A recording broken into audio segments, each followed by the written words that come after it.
Izin share screen ya, Pak. Ya, monggo.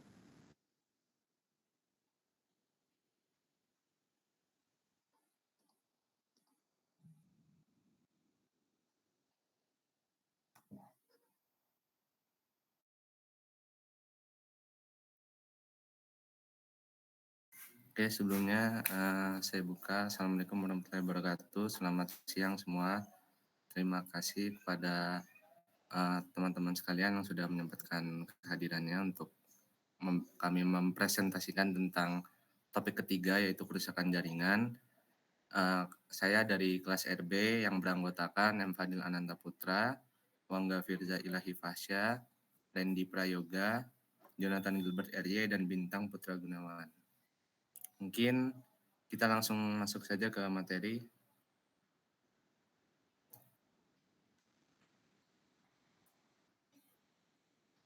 Kepada Wangga dipersilahkan. Yang pertama, apa itu jaringan? Jaringan adalah biologi, ialah sekumpulan sel yang serupa dengan fungsi yang sama membentuk bagian dari struktur-struktur dalam tubuh.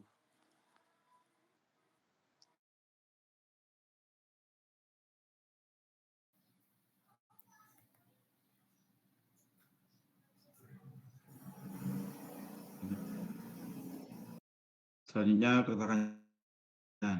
kerusakan jaringan adalah suatu kondisi dalam tubuh yang menyebabkan gangguan fungsi dari suatu jaringan yang disebabkan oleh berbagai faktor. Next. Nah, apa aja sih faktor kerusakan jaringan tubuh? Nah, pada faktor internal ada genetik, gangguan metabolik, reaksi imunologi, gangguan sirkulasi, stres, oksidatif, dan penuaan. Sedangkan pada faktor eksternalnya ada fisik, seperti trauma, lalu kimia, biologis, lingkungan, dan gaya hidup. Next.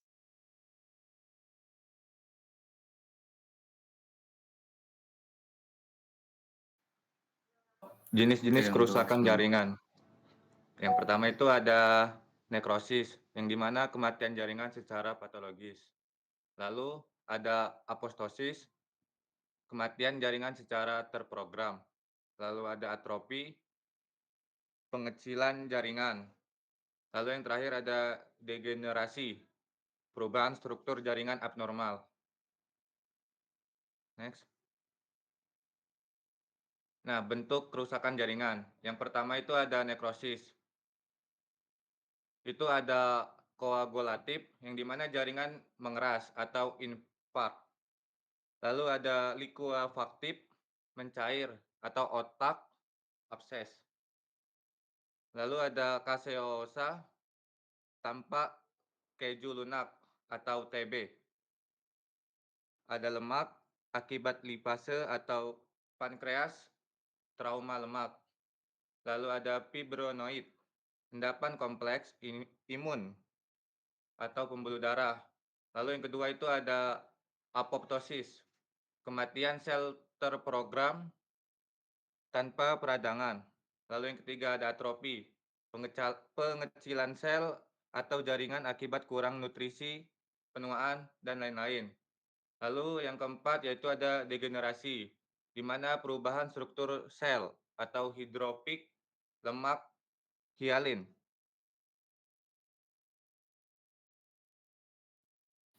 Oke, berikut merupakan salah satu contoh dari keempat kerusakan jaringan. Yang pertama itu adalah nekrosis. Nah, teman-teman bisa lihat bahwasannya ada kematian jaringan pada jari kaki yang ditandai dengan kerasnya di suatu bagian yang mengalami kerusakan, tandai dengan kulit hitam, terus struktur kulitnya itu keras, dia mati rasa. Nah, biasanya kalau nekrosis ini terjadi pada orang yang bersuhu dingin ya teman-teman, misalnya kayak bersuhu dingin ekstrim di gunung Everest gitu, nanti dia bakal mengalami frostbite kalau misalnya dia itu tidak mengenakan pakaian yang proper. Selanjutnya ada aptosis. Nah, aptosis ini yaitu merupakan kerusakan jaringan yang terprogram. contohnya pada perkembangan embrio, bisa dilihat teman-teman nih ada contohnya dari tangan tikus, yaitu pada week ke-12,5 itu tangannya masih berselaput semua. Sedangkan pada week ke-13,5 itu nanti terbentuk jari yang sempurna ditandai dengan kematian sel yang terprogram. Jadi jarinya itu benar-benar terpisah. Selanjutnya ada degenerasi. Contohnya pada macular degeneration itu pada mata. Umumnya macular degeneration itu terjadi pada orang tua. Bisa dilihat teman-teman, di situ ada subrenial hemorrhag itu biasanya yang menghalangi atau menyebabkan rabun pada orang tua. Selanjutnya ada atrofi, yaitu pengecilan jaringan. Contohnya di sini ada otot, yang dimana otot normal pada bicep manusia itu yang sebelah kiri, sedangkan yang muscle atrophy itu sebelah kanan. Ada pengecilan yang abnormal gitu. Selanjutnya ada jenis-jenis kerusakan jaringan fisik, yaitu ada 8, yaitu sprain, strain, contusion, countercut, abrasion, incision, laceration, sama avulsion. Kita lanjut. Nah, jadi sprain ini yaitu merupakan cedera pada ligamen. Biasanya terjadi pada saat orang itu kesleo. Bisa dilihat nih teman-teman, bahwasannya ligamen yang di sini itu mengalami ruptur atau bisa putus atau mengalami kerusakan. Sedangkan kalau strain sendiri itu merupakan cedera pada otot atau tendon, ditandai dengan ada robekan kecil pada otot maupun tendon. Nah, lanjut ada incision, yaitu luka iris terbuka. Incision ini merupakan kerusakan jaringan yang diakibatkan oleh sayatan benda tajam. Ya, biasanya incision ini lukanya kecil namun tidak dalam gitu ya. Lanjut ada contusion, yaitu pendarahan di bawah kulit. Itu biasanya terjadi kalau kita terbentur benda tumpul dan terjadi kerusakan atau pendarahan di dalam kulit. Nah, itu biasanya teman-teman mengalami memar. Selanjutnya ada abrasion atau luka akibat hilangnya sebagian kulit. Biasanya kalau terjadi itu misal kita jatuh dan mengalami gesekan gitu. Nah, nanti adanya luka-luka yang terkikis pada kulit. Selanjutnya ada avulsion, yaitu luka sobek pada kulit. Biasanya terjadi juga karena benda tajam. Jadi avulsion ini bedanya sama incision. Incision itu dia luka sayat. Kalau avulsion itu kayak copel lah bahasanya. Jadi dia ada sebagian kulit atau daging yang tercopel gitu, yang keluar dari tangan atau bagian tubuh yang terkena. Selanjutnya ada countercup, yaitu cedera traumatis pada dua sisi. Nah, umumnya countercup ini terjadi pada otak, di mana ketika seseorang mengalami benturan, misalnya di bagian depan kepala, itu maka mengalami trauma di depan kepala. Dan juga impact yang terjadi atas tubrukan itu akan kena juga di bagian kepalanya. Jadi traumanya ada dua sisi, yaitu depan dan belakang. Yang terakhir ada laceration, yaitu luka sobek. Nah, bedanya dengan incision atau luka iris terbuka ini, laceration tuh dia luka robeknya tuh lebih dalam dan biasanya lebih lebar.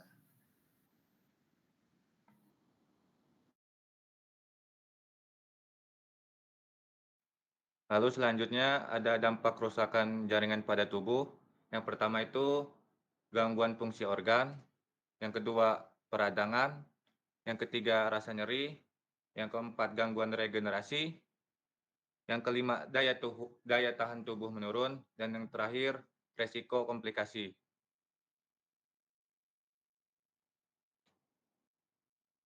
Nah, lalu selanjutnya ada respon tubuh. Yang pertama itu ada perdarahan berhenti, yang dimana tubuh membuat bekuan darah atau hemostasis. Lalu yang kedua ada peradangan, yang dimana jaringan menjadi merah, panas, bengkak, dan nyeri, atau sel darah putih datang melawan kuman dan membersihkan jaringan rusak.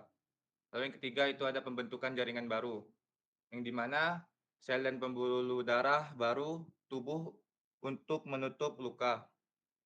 Lalu yang keempat itu ada pembentukan jaringan parut, yang dimana luka menutup dan menguat, meski tidak selalu sama seperti jaringan asli.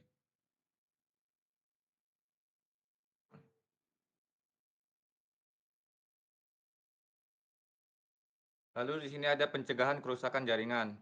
Yang pertama, menjalani pola hidup sehat atau makanan bergizi, berolahraga, dan cukup tidur. Lalu yang kedua, menghindari paparan zat berbahaya, menghindari rokok, alkohol, bahan kimia. Lalu yang ketiga itu ada vaksinasi untuk mencegah infeksi penyebab kerusakan. Kemudian yang selanjutnya ada kesimpulan, kerusakan jaringan merupakan proses kompleks dengan berbagai penyebab. Memahami mekanisme dan dampaknya penting untuk pencegahan serta penanganan penyakit. Nah, ini merupakan beberapa referensi dari yang telah kita buat. Dan terima kasih.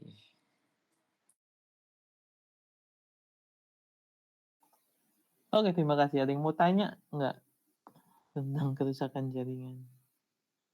Ada yang punya pertanyaan teman-temannya? Atau jelas kerusakan jaringan? Ininya bisa oh ya, monggo Sacha. Saya mau bertanya, Pak. Kan terkadang di beberapa orang itu ada yang ngalamin luka kayak memar biru secara tiba-tiba gitu ya, Pak. Nah, itu karena apa ya, Pak? Jeduk. Ya, coba temannya Lain karena mungkin bisa kecewa, jawab. Kenapa bisa muncul warna biru tiba-tiba kalau lagi cedera? misalnya kalau kayak lagi kecapean gitu kan bisa tiba-tiba biru gitu kan, Pak.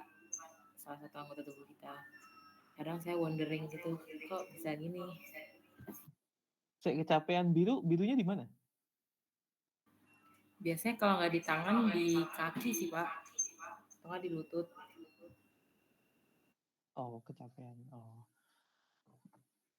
Monggo, ada yang bisa jawab mungkin ada yang bisa bantu jawab dari yang ngebahas kerusakan jaringan kelas manapun.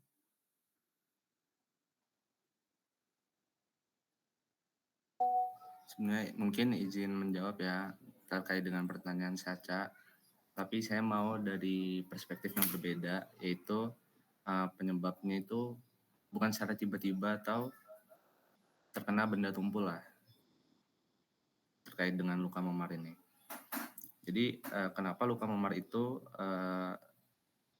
berbentuk atau berwarna biru pada kulit itu dikarenakan terjadi pembekakan dan pada darah itu terkumpul dalam jaringan yang rusak atau di dalam rongga tubuh. Makanya di situ di bagian kulit itu nanti membekas kayak kebiru-biruan gitu, atau biasanya orang nyebutnya memar. Itu karena yaitu tertumpuknya darah pada jaringan yang rusak tersebut. Namun kalau untuk yang secara tiba-tiba, saya pribadi belum searching lebih lanjut ya terkait itu. Mungkin dari teman-teman lain bisa menjelaskan kalau ada yang tahu.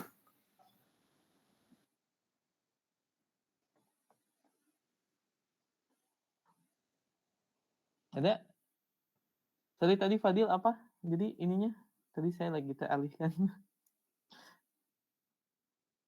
Kalau dari saya Pak, yang sepengetahuan saya luka memar itu terjadi karena ada hematoma, yaitu jaringan yang terkumpul dalam Pak, darah yang terkumpul pada jaringan yang rusak Pak di rongga tubuh.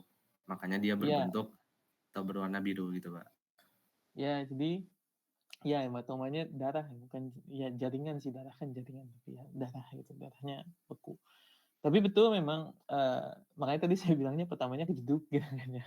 Cuman kalau kamu bilang karena kecapean tiba-tiba biru, sebenarnya kalau kalau kalau tadi kan kalau dari Fadil kan sebenarnya memar itu timbul karena ada darah yang menggumpal, membeku di situ kan ya, gitu. Nah itu tuh nggak cuman bisa nggak cuman timbul hanya karena ada benturan benda tumpul misalkan. Itu juga bisa kalau kita keseleo itu kan sebenarnya nggak benturan benda tumpul kan. Tapi itu kan bisa sebenarnya darahnya gumpal di situ. Itu tuh bisa.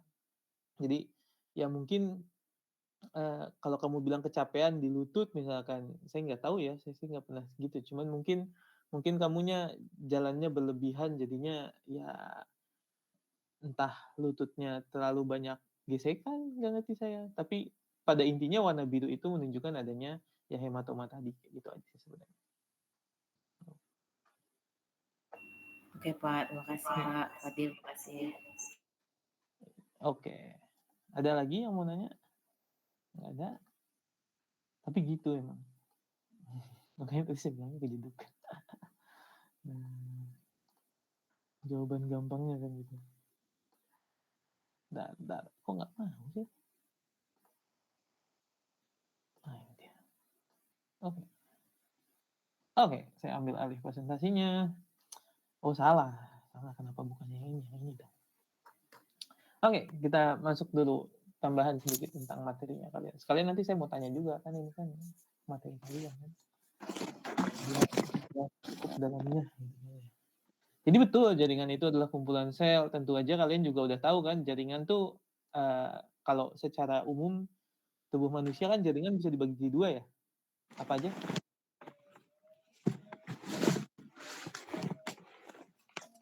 Oh, apa? Jaringan lunak dan Jaringan pada jaringan tubuh keras. manusia. Ya, jaringan lunak sama jaringan keras kan, gitu aja kan. Tubuh manusia kan dibagi jadi dua begitu. Apa perbedaan mereka berdua yang paling utama?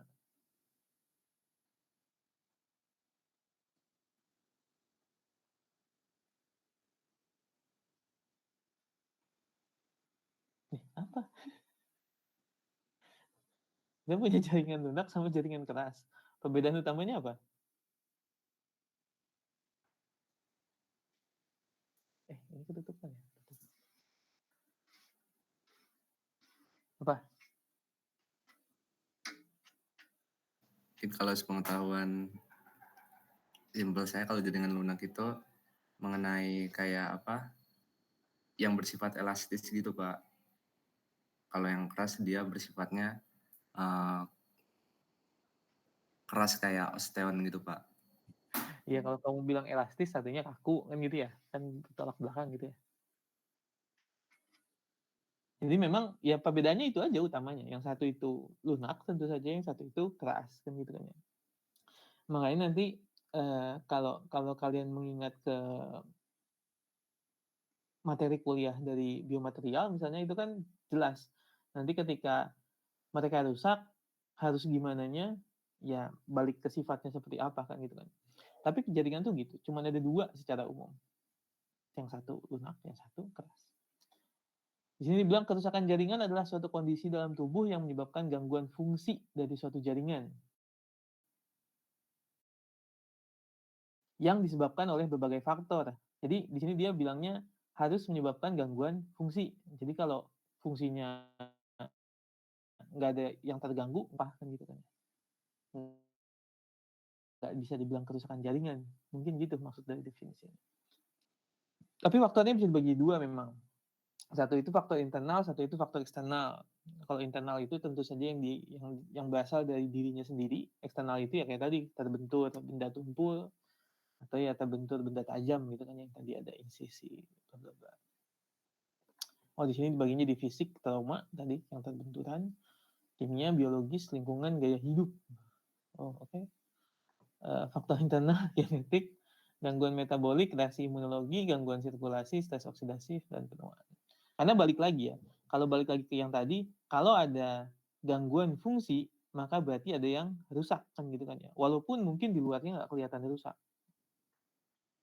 Karena nanti kalau kalian bilang, tapi kelihatannya nggak ada yang rusak Pak gitu kan ya. Secara kasat mata gitu gitu. Nah itu nanti karena akan sulit melihat yang kayak gini nih sulit nih, stres oksidatif, reaksi imunologi mungkin ya agak lebih gampang sih, atau gangguan metabolik itu nggak kelihatan gitu maksudnya, cuman fungsinya terganggu, jadi ada yang rusak memang, cuman deteksinya agak lebih sulit dari itu, atau penuaan. Jadi tubuh kita tuh ya akan rusak gitu maksudnya, ya penuaan kan masuk sini ya, semuanya kan rusak. Cuman memang secara nanti di belakang ada tuh contohnya di slide ini, bahwa yang kerusakan itu tuh ada yang memang harus terjadi. Tapi tubuh kita tuh bisa sampai kita tuh bisa terus hidup karena memang selain ada yang rusak, yang terus rusak, tapi regenerasinya terus jalan kan gitu kan ya. Nah kalau regenerasinya tidak bisa mengimbangi kerusakannya, baru dia jadinya ya sakit kan gitu kan. Jadinya ya lewat gitu meninggal. Nah itu yang terjadi ketika sudah makin tua, regenerasinya menurun gitu. Atau misalkan kita mengalami cedera yang parah gitu, jadinya regenerasinya nggak bisa nutupin kerusakannya tadi. Kalau itu yang terjadi, maka baru ada intervensi butuh dilakukan. Kalau kalian ini apa lagu ya, yang apa What Doesn't Kill Me Make Me Stronger kan gitu kan ya. Itu konsepnya sama sebenarnya. Jadi karena tubuh kita kan apa ya? Kalau kita olahraga kan sebenarnya melatih otot gitu kan ya. Nah, ketika kita sakit gitu, itu juga sebenarnya kan sistem imun kita makin kuat gitu, regenerasinya makin kuat karena terbiasa gitu. Cuman ya gitu, kalau kita nggak dikit-dikit minum obat misalkan, ini bukan melarang minum obat, tapi dikit-dikit minum obat nanti juga ada efeknya. Jadi bahwa sistem imunnya makin rendah, regenerasinya juga nggak sekuat orang yang kalau kalian pernah lihat tahu tentang bubble boy gitu kan ya, orang yang tidak pernah yang benar-benar diisolasi dari luar gitu, sehingga dia ketika kena sakit dikit ya udah meninggal gitu, karena memang nggak ada daya tahan tubuhnya gitu, jadi tidak terlatih. Tapi itu memang jadi ketika semuanya tuh apa kerusakan itu memang ada gitu, memang harus ada gitu di dalam tubuh. Jadi memang ada yang diperlukan, cuman ketika dia melewati sesuatu sampai mengganggu fungsinya dan tidak bisa di cover sama regenerasinya, ya itu yang perlu diintervensi sama entah kedokteran atau alat bantu lainnya lah gitu. Nah ini yang contohnya tadi saya bilang, contohnya ini adalah kita kesini aja kali ya. Ini sebenarnya dibilang kerusakan jaringan juga biasanya sih saya nggak bilang ini kerusakan jaringan yang apoptosis ini, karena namanya sebenarnya walaupun ada yang mati gitu ya, karena memang apoptosis itu kalau secara definisi dia itu adalah kematian sel terprogram untuk sel ya. Kalau jaringan ya berarti kematian jaringan terprogram. Tapi dia sebenarnya justru karena dia mati, maka fungsinya jadi gitu. Ini kan bikin tangan ya, mouse paw, bikin tangan. Kalau yang di antara sini itu kan yang mengalami apoptosis itu yang di sini sebenarnya, selaput yang di sini. Kalau ini nggak mati, jadi tangannya nggak ada, fungsinya nggak bisa dong, kan jadinya nggak pisah, kan gitu kan. Gitu. Makanya sebenarnya kalau apoptosis ini kalau dibilang kerusakan jaringan sebenarnya agak ya gitu. Tapi ya nggak apa-apa lah, ini termasuk ada jaringan yang mati lah gitu, ada sel yang mati itu apoptosis. Tapi ini dibutuhkan gitu, kalau enggak nanti jadinya cacat kan gitu ya. Ada apa? Disabilitas. Jadinya tidak bisa menggenggam mungkin tangannya. Itu apoptosis. Ini penyebabnya apa? Ya memang ya sinyal dari luar aja bahwa menandakan bahwa oh dia itu memang selaput yang harus mati gitu. Sama kayak kok bisa embrio jadi kaki, bisa jadi tangan kayak gitu. Ya karena ada sinyal-sinyal di luar aja yang menandakan bahwa oh saya ini bertugas sebagai ini, saya harus mati gitu. Apoptosis. Kalau yang nekrosis, betul, nekrosis itu adalah jadi kalau kematian sel itu sebenarnya ada banyak jenisnya. Ada apoptosis yang terprogram, ada nekrosis yang memang mati gitu. Ada juga yang ada namanya piroptosis, tapi itu kalau kalian iseng aja silakan cari. Tapi sesuai namanya piro gitu kan ya, api, padahal bukan kebakar. Tapi kalau nekrosis ini betul bisa juga terjadi karena frostbite. Tapi pada prinsipnya sebenarnya dia bisa terjadi karena dia itu nggak dapat nutrisi yang cukup aja sebenarnya. Pokoknya dia ya terbatas lah gitu. Jadi entah pembuluh darahnya beku, jadi selnya nggak bisa makan, atau ya memang kedinginan jadinya ya membran selnya kalau dingin kan terlalu kaku ya, jadinya rusak gitu. Atau mungkin sitoplasmanya jadinya kristal-kristal es, selnya pecah. Tapi itu nekrosis. Tapi banyak sebenarnya yang bisa menyebabkan nekrosis. Kalau kalian pernah tahu juga ada orang tertinggi di dunia, dia juga mengalami nekrosis. Bukan karena dingin, tapi karena terlalu tinggi. Jadi darahnya nggak bisa mompa sampai ke ujung kakinya, ceritanya gitu. Karena terlalu jauh. Jadinya ujung-ujung kakinya lama-lama ketika dia, karena dia berdiri terus gitu, jadinya mati di sini. Karena nggak kuat untuk mencapai itu. Lalu ada degenerasi. Kalau degenerasi ini salah satu penyebab utamanya jelas penuaan gitu kan ya, usia gitu. Tapi sebenarnya kalau degenerasi itu ya akumulasi kerusakan aja sih sebenarnya gitu. Dan regenerasinya nggak bisa. Sedangkan atrofi ini salah satunya bisa terjadi misalnya kalau atau banyak terjadi pada orang koma. Kan kalau orang koma kan atau orang kecelakaan lah, orang kecelakaan. Terus kakinya digips. Tahu ya digips ya? Digips. Jadi nggak bisa digerakin gitu. Selama sebulan misalkan. Nah itu bisa ototnya terjadi, bisa terjadi atrofi otot gitu.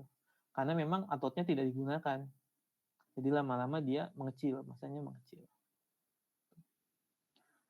Jadi otomatis yang ini sebenarnya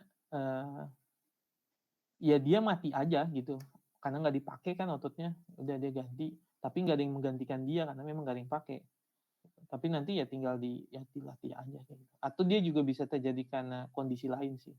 Memang kondisi medis lainnya, bukan karena tidak dipakai atau ada kelainan yang bisa menyebabkan itu juga soalnya. Oh ini ada penjelasannya ternyata. Apa-apa sama aja.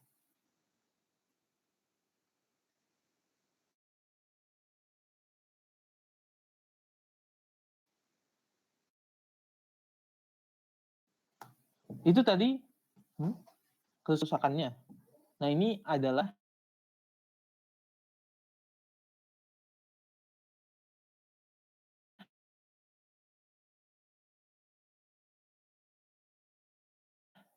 jenis-jenis kerusakan jaringan yang disebabkan oleh penyebab fisik. Tadi sprain, strain, contusion, contract cup, abrasion, incision, laceration, or fusion. Mungkin kita ke sini aja untuk bagian itu. Nah ini, tadi strain duluan ya. Oh sprain duluan. Ini sprain. Tapi memang pada ligamen, ini sprain. Setidaknya pada ligamen, nah dia salah satu masalahnya lagi adalah bisa terjadi penumpukan cairan, makanya dia bengkak gitu kan. Nah cuman kalau udah bengkak, memang bisa jadi nggak balik ke awal gitu, malah jadi ada yang geser lainnya sebenarnya. Itu sebenarnya kalau sprain pada ligamen. Kalau di strain, kalau sprain itu pada ligamen, kalau strain itu pada otot atau tendon. Tadi temennya udah bilang. Nah ini juga ada derajatnya sebenarnya. Jadi jangan dipikir bahwa keseleo gitu atau si sprain atau bisa sembuh sendiri, karena ada yang enggak gitu. Kalau yang ini derajat 1 ini ringan, ini bisa sembuh sendiri. Kalau suara saya putus-putus bilang ya. Ini kalau derajat 1 ini dia ringan, dia bisa sembuh sendiri. Karena kalau kita lihat ini, dia tuh nggak putus. Ya kan? Sobek dikit gitu kan ya. Tapi nggak putus di bagian ininya. Salah kan saya. Nah, ini tuh nggak ada yang putus. beberapa peregangan, sedikit nyeri, sedikit bengkak, tidak ada kehilangan gerak. Jadi dia masih bisa gerak biasa aja. Kalau nggak salah harusnya ada derajatnya ya. Mana ya? Oh nggak deh. Ini harusnya ada derajatnya sih, derajat rusaknya untuk menyatakan derajat 1, derajat 2, derajat 3. Nah, yang ini ada di sini dia. Jadi ligamennya tuh putus, sobek. Itu derajat 2. Nah, kalau yang ini kan enggak putus, nggak sobek, cuman ketarik gitu misalkan. Kalau ini cepat sembuhnya atau gampang gitu. Nah, kalau ini lama gitu. Jadi ya jangan juga teman kalian keseleo terus bilang keseleo aja. Keseleo-nya beda-beda. Ada juga yang putus. Nah, ini yang nggak bisa sembuh sendiri sebenarnya. Di sini bilang terkadang membutuhkan operasi. Karena ini putus gitu ya. Nah, ini ya jadi dan disepelekan juga gitu maksud saya. Nah, ini contusion. Tadi ada contusion kan ya. Contusion disebabkan oleh bedah tumpul. Bedanya adalah nggak ada kerusakan di kulitnya, tapi di bawahnya ada ya tadi ada memarnya, ada hematomanya. Nah, ini yang tadi counter cup sebenarnya. Jadi kalau counter cup itu adalah misalkan kita kejeduk depannya. Nah, karena kejeduk di sini kan ada gaya ke sana ya, gitu kan ya. Nah, otaknya tuh ke sana. Apa berguncang kalau otaknya sampai berguncang kan biasanya dibilangnya gegar otak kan gitu.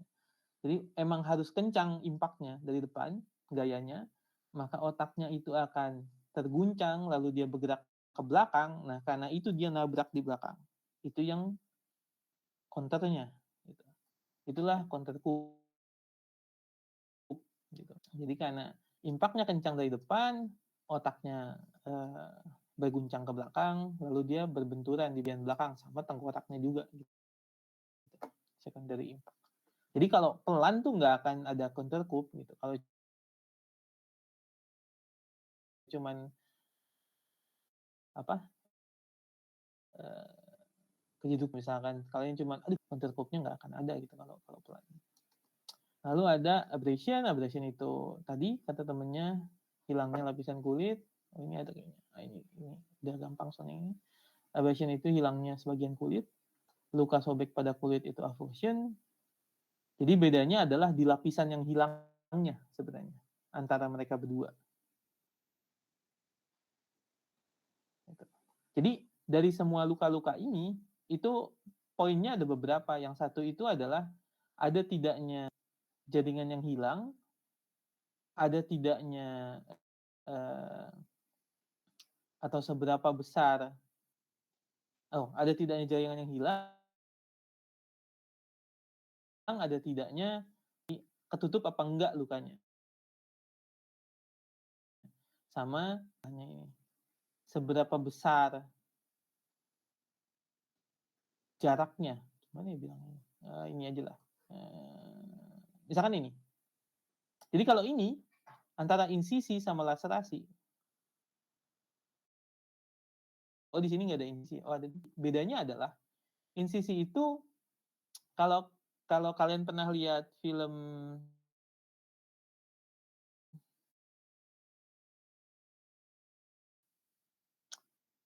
samurai atau itu ada film Samurai X.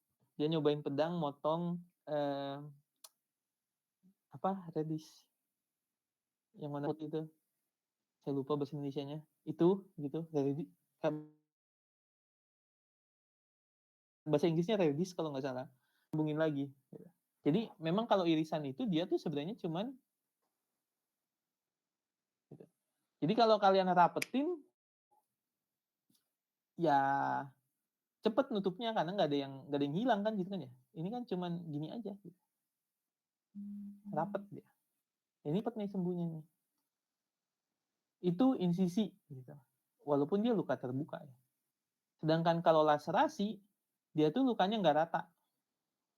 Dan kadang malah jadinya kebuka gitu. Itu bedanya. Nah, ini akan lebih susah sembuhnya dibanding yang kayak begini gitu. Ini kayak kepotong gitu. Itu kan lebih halus. Nah, kalau avulsi ini ya robek. Biasanya kalau ini susah untuk ditempelin juga nggak bisa. Saya dulu pernah ketusuk tangannya sama suatu benda. Terus saya tempelin lagi, cuman nggak hidup ternyata. Jadi bagian ininya tetap mati.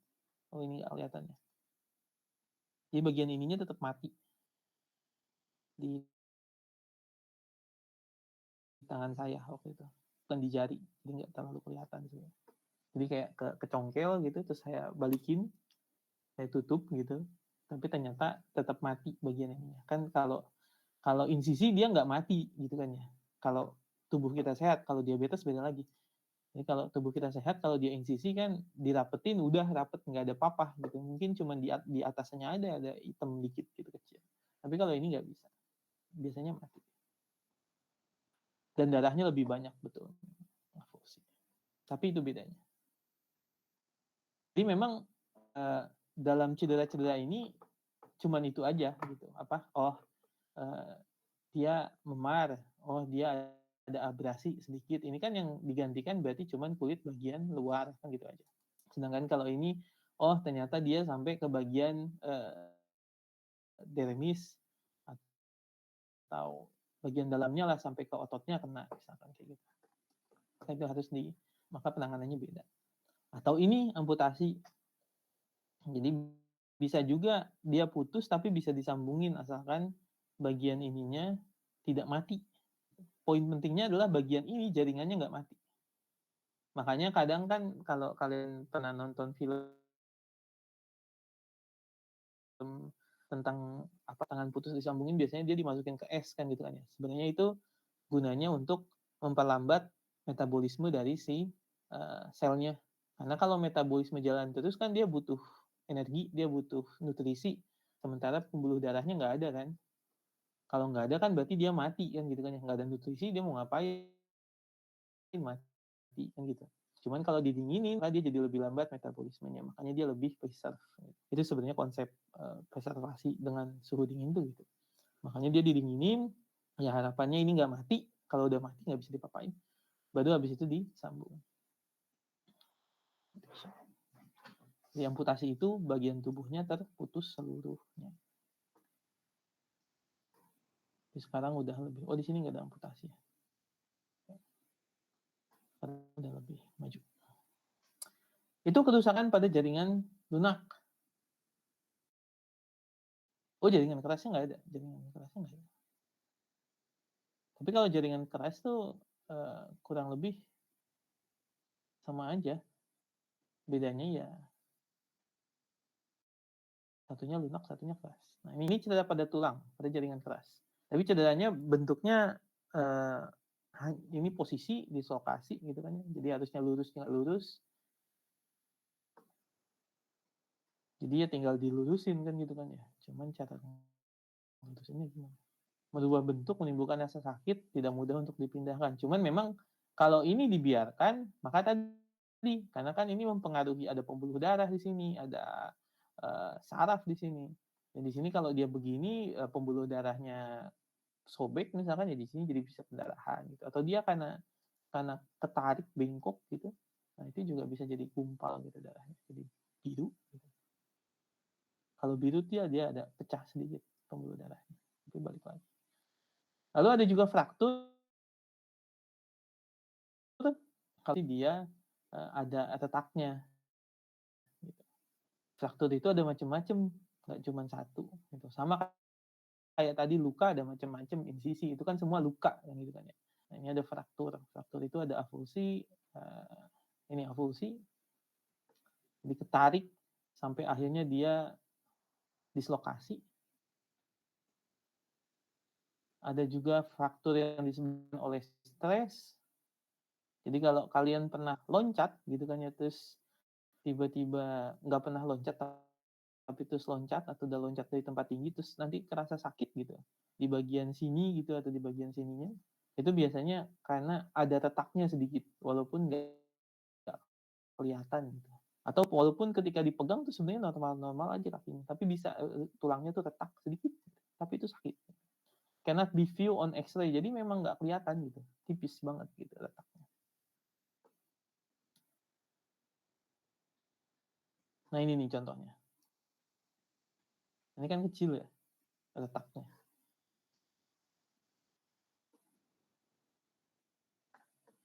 Lalu ada juga frakturnya bentuknya spiral. Jadi kalau yang ini nggak bisa diapa-apain, maksudnya nggak perlu alat bantu lah gitu. Tapi kalau yang ini dia frakturnya spiral, jadi dia dibilangnya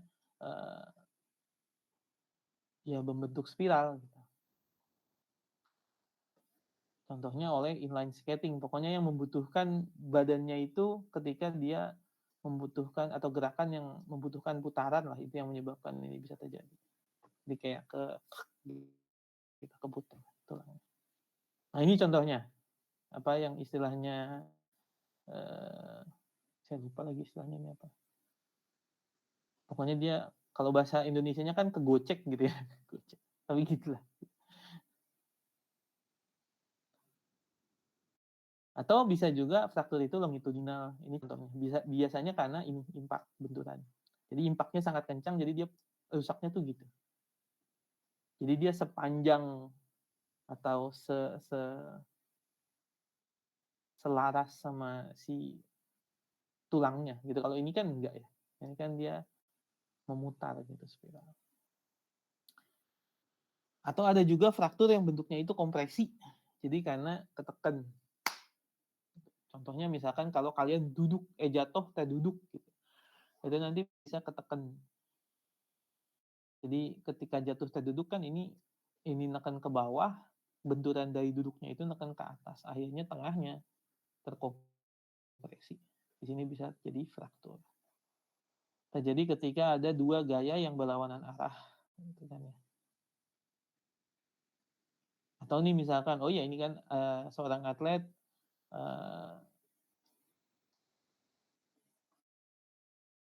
landing, ya pokoknya land gitu kan ya dengan kaki atau dengan kaki juga bisa sebenarnya. Jadi karena kaki kan juga lurus nanti dia impactnya ke atas, berat badannya ke bawah. Jadi yang di tengahnya karena kompres.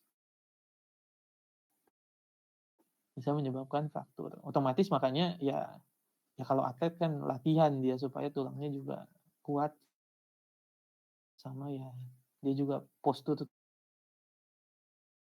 tubuhnya bisa meminimalisasi error. Ada juga namanya fraktur oblik.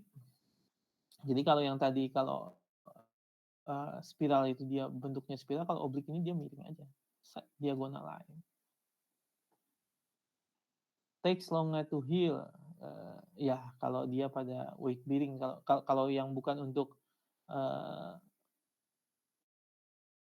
tulang-tulang yang tidak mengangkat beban berat sih, menahan beban berat dia nggak kayak gitu.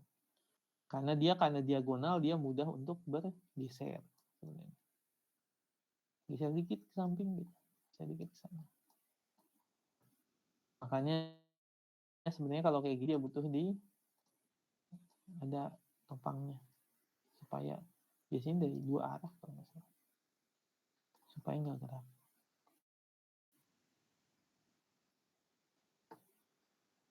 Ada juga namanya frakturnya tuh comminuted. Gitu. Jadi dia memang bagian tulangnya tuh hancur menjadi bagian kecil, bagian mana gitu terserah. Oh ini contohnya adalah dia kena benturan. Benturannya misalkan kan kalau pemain baseball kan lemparannya kenceng ya. Kalau nggak salah kan sampai 180 meter per second. Kalau saya tidak salah ingat, ada yang bisa sampai segitu gitu, atau 120 lah. Jadi memang kenceng terus kalau kena ya bisa hancur gitu. Oh ini mah dia terpukul sama batnya ya. Sama pemukulnya bukan sama bolanya. Tapi bolanya juga sakit sebenarnya. Atau ada juga namanya fraktur green stick. Ini biasanya terjadi pada tulang yang masih muda gitu.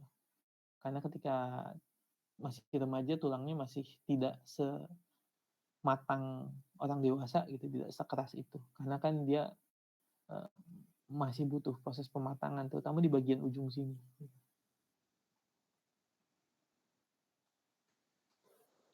because they are soft, still having some of the properties of cartilage. Jadi terutama yang ujung dia biasanya propertiesnya masih lebih mendekati cartilago.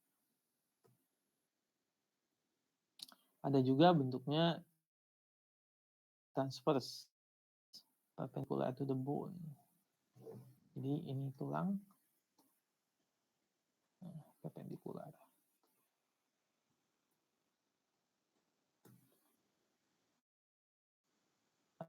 Ada juga depress. Jadi dia sebenarnya mirip sama ini sebenarnya, sama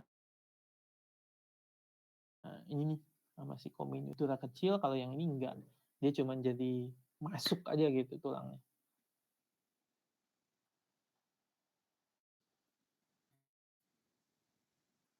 Ya, ini gambarnya agak mengerikan memang. Nah, kalau ini dia adalah karena ya sama, karena ada tekanan berlebihan dari depan, jadinya tulang di bagian matanya itu kedorong. Small bones under the eyes are crushed and embedded into the muscle of the eye. Tapi ini khusus buat mata.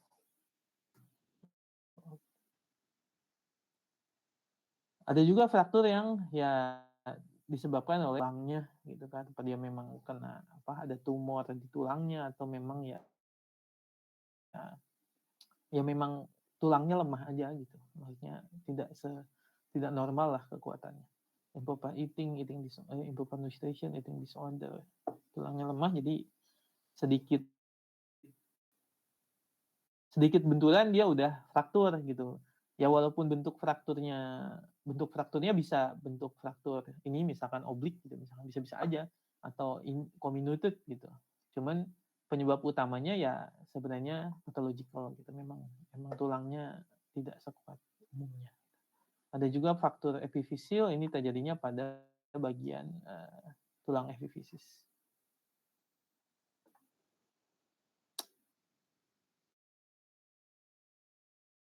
Ini sign dan simptomnya sama, kurang lebih sama yang lunak, mungkin kecuali ini.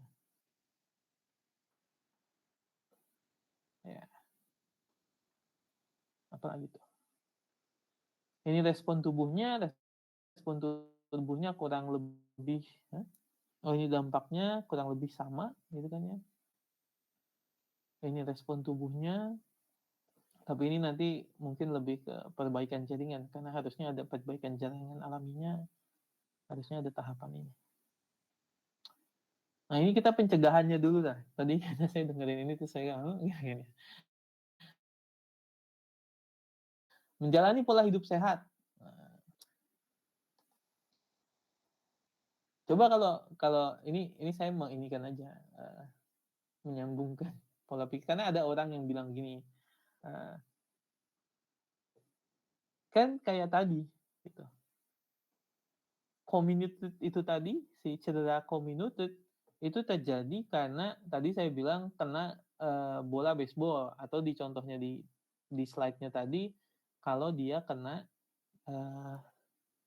tongkat pemukul baseballnya kan gitu kan ya. Berarti kan sebenarnya justru dia cedera itu karena olahraga, ya kan? Berarti salah dong menjalani pola hidup sehat olahraga untuk mencegah kerusakan jaringan. Ini ada orang ngomong kayak gitu ada. Tapi itu tidak tepat ya gitu, maksudnya walaupun benar cederanya itu terjadi karena dia melakukan olahraga, tapi sebenarnya konsep di sini menjalani pola hidup sehat itu ya biar tubuhnya regenerasinya cepat, regenerasinya lebih baik, semua fungsi tubuhnya lebih baik gitu. Sehingga nanti kalau ya itu tulangnya lebih kuat gitu kan, jadi lebih tahan. Tapi betul juga memang dia tuh bisa kepukul tongkat baseball karena ya dia main baseball kan gitu. Salah satunya. Tapi ada orang mikirnya gitu, itu tidak tepat ya, jadi jangan diikutin.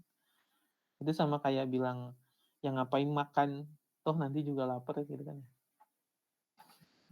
Nanti lapar lagi gitu, sama aja. Menghindari paparan zat berbahaya.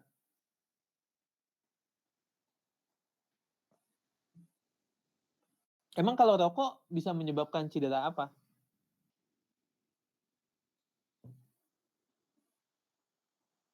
dari yang tadi, yang lunak misalnya.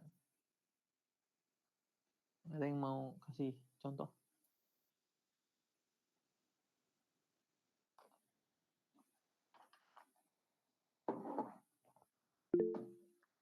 Apa? Kanker. Kanker cederanya yang mana? Kerusakan jaringan mana kanker?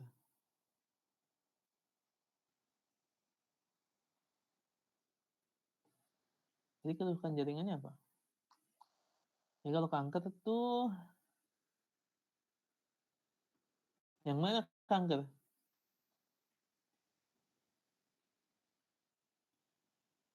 Kamu mau saya kasih lihat slide ini apa slide ini? Kanker itu menyebabkan yang mana? Atau termasuk yang mana?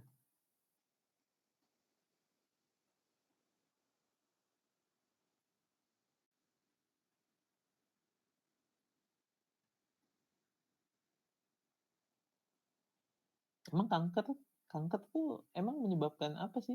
Kok dia berbahaya?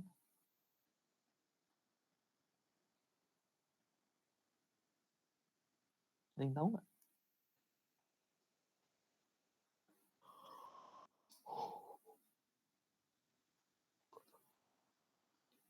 Yang ini ya?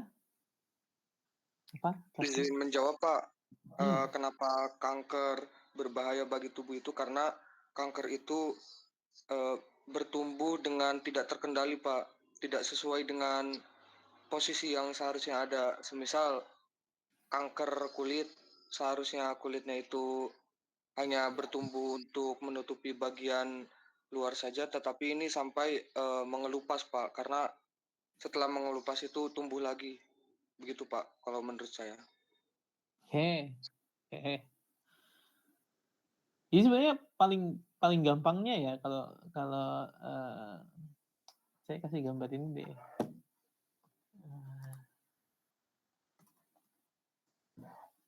Karena memang ada mana ya?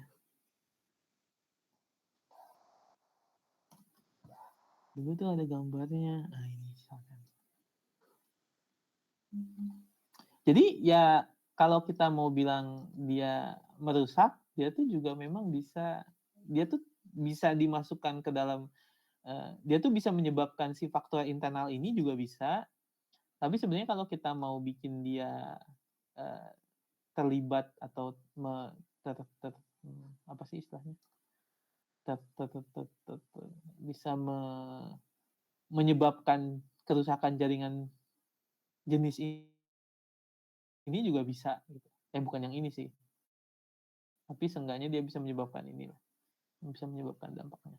Contohnya gampangnya adalah ini. Bentar.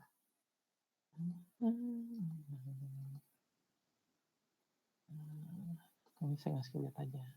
Jadi mungkin kalau di manusia mungkin nggak ada yang segede gini gitu ya. Cuman ini adalah contohnya pada tikus misalnya. Ini tumornya.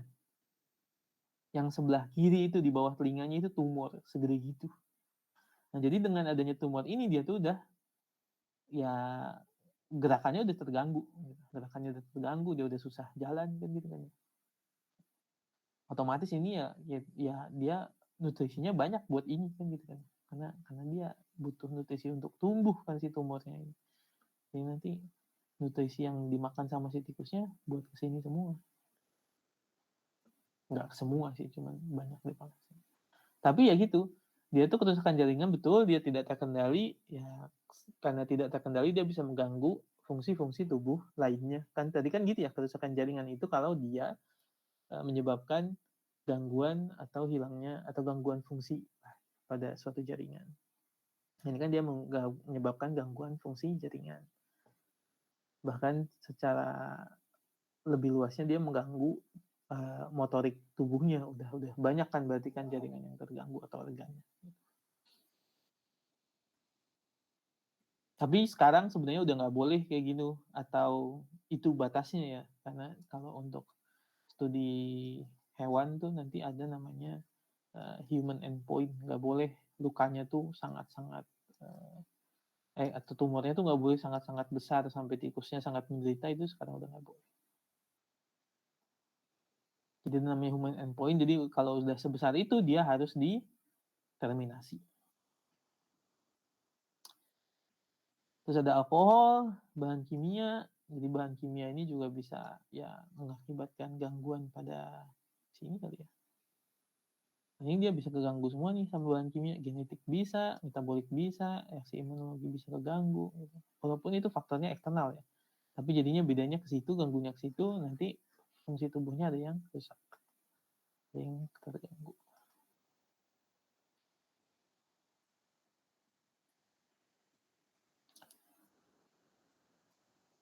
Vaksinasi untuk mencegah infeksi penyebab kerusakan. Jadi kalau kita balik ke sini, kok kalau bingung gitu ya, kok vaksin mencegah infeksi penyebab kerusakan? Berarti kan kalimat utamanya adalah penyebabnya adalah ada infeksi yang menyebabkan kerusakan jaringan kan gitu kan ya. Nah itu sebenarnya sama kayak sama COVID lah gitu. Kalau nggak divaksin COVID kan bisa paru-parunya rusak kan gitu kan ya. Bisa ya fungsi paru-parunya jadinya rusak kan gitu kan. Nah ketika divaksin jadi penyakitnya tidak separah itu. Jadi ya aman. Gitu. Okay. Itu untuk kerusakan jaringan. Ada yang mau nanya sebelum kita lanjut ke kelompoknya Sacha? Ada? Kalau nggak ada, silakan kelompoknya Sacha. Apa? Apa Izin bertanya, Pak. Yuk. Kan untuk dislokasi tadi, Bapak bilang kalau semisal itu bisa mengganggu seperti tendon ataupun otot itu akan berakibat parah kan, Pak? Nah, kalau semisal itu ada orang dislokasi gitu, setelah itu tidak ditangani, tetapi itu sembuh dengan sendirinya, itu mungkin nggak sih Pak buat terjadi lagi dislokasi itu? Karena kan tidak diobati, tetapi bisa jadi sembuh gitu Pak. Iya. Ini ya, apa, itu tuh, jadi sebenarnya kan kalau dislokasi, kalau kita lihat ini ya, bentar. Tulang, tadi otot, ligamen, tendon. Ligamen, otot, tendon. Ligamen, otot, tendon. Gimana ya gambarnya? Saya tahu sih maksud kamu apa. Cuman saya lagi mikir gimana cara pertama menunjukkannya.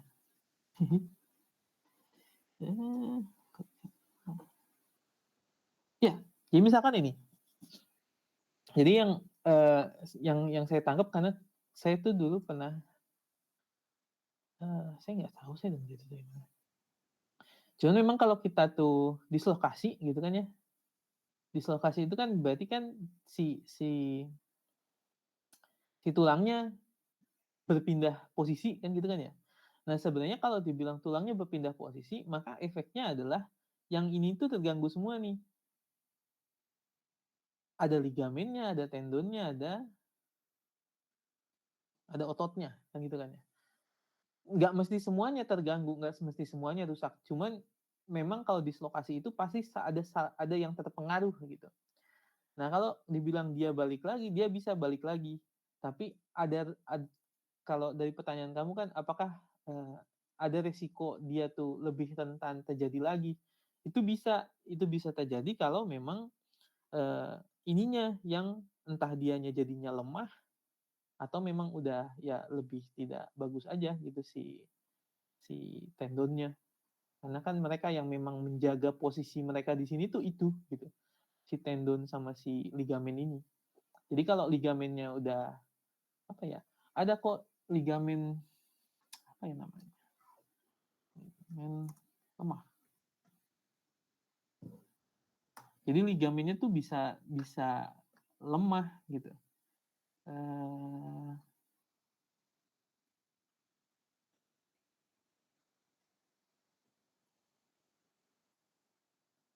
Cuma di sini nggak ada.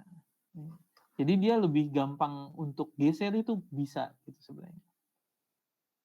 Jadi kalau dibilang kadang nggak diapa-apain sembuh Pak, iya nggak diapa-apain sembuh. Cuman kan kita jadinya nggak bisa tahu juga apakah si ligamennya atau si tendonnya misalkan itu ada yang mengalami gangguan gitu. Apakah semuanya normal-normal aja. Jadi kalau memang sering kesleo atau gampang kesleo gitu istilahnya, kan ada orang yang gitu ya. Itu silakan dicek aja, siapa tahu memang ada masalah di ligamennya, sebenarnya sih itu tadi. Tapi memang bisa. Maksudnya terutama kalau lama ya. Kalau lama gitu sembuhnya, itu bisa sebenarnya dia sudah mengalami deformasi si ligamennya. Jadi dia terbiasa di posisi itu gitu. Jadi ketika dia balik lagi juga dia gampang ke situ lagi. Kalau saya tuh banyak pengalaman pribadinya ya. Waktu itu dulu saya jatuh dari motor pun karena saya nggak lututnya nggak bisa lututnya nggak saya gerakin banyak gitu. Dia tuh sebenarnya bentuknya agak beda tuh, gitu. Lama-lama dia jadi gampang sakit dan geser, kalau saya bilangnya sih gitu, gampang geser. Karena dia lama di posisi itu ketika kakinya bengkak. Ada sebulan kali dia kakinya bengkak. Cuman setelah ya anggap aja fisioterapi, bukan fisioterapi sih sebenarnya, karena saya akhirnya banyak jalan gitu. Akhirnya dia sekarang sih nggak sakit lagi. Gitu. Tapi memang waktu dulu ketika saya jalannya kurang gitu habis cedera itu, ya dia gampang geser lagi, sakit gitu. Dan sakitnya tuh sakit kayak ya nggak ada apa-apa gitu, saya nggak ngapa-ngapain gitu. Mungkin gerakannya aneh sedikit gitu, cuman habis itu dia kayak geser lagi aja. Gitu. Tapi gitu, itu masalahnya sih menurut saya di ligamen sama si posisi tulangnya aja yang karena sudah terbiasa begitu untuk waktu lama. Kan tubuh kita beradaptasi ya. Gitu. Jadi kalau kayak kalau kamu biasa begini, tubuhnya tuh gitu terus gitu. Jadi kalau kamu biasa misalkan cobain aja kamu jalan menyamping sepanjang sebulan, itu nanti akan ada bedanya ketika kamu mencoba jalan lurus, kagok gitu. Karena memang ya entah otaknya terbiasa begitu sama memang ada sesuatu yang menyesuaikan di tubuhnya. Makanya ketika cedera terus dia bengkak lama gitu, itu bisa ada yang memang jadi lebih ya emang udah lebih apa ya, tubuhnya mengakomodasi itu sebenarnya supaya nggak sakit, tapi jadinya ketika dia balik ke bentuk normalnya dia gampang untuk ke bentuk yang tadi dia sudah adaptasinya ke situ sebenarnya. Jadi kalau kamu bilang bisa lebih mudah cedera, betul, karena itu ya salah satu bentuk adaptasinya sebenarnya dari tubuh kita sendiri. Jadi satu-satunya kalau kayak gitu mending ya entah fisioterapi entah dicek ke dokter aja kalau memang sering. Gitu. Oh ya.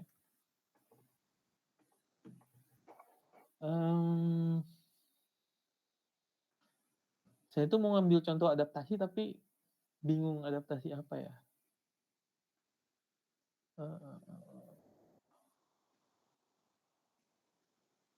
Karena nggak ada contoh gampangnya. Ya?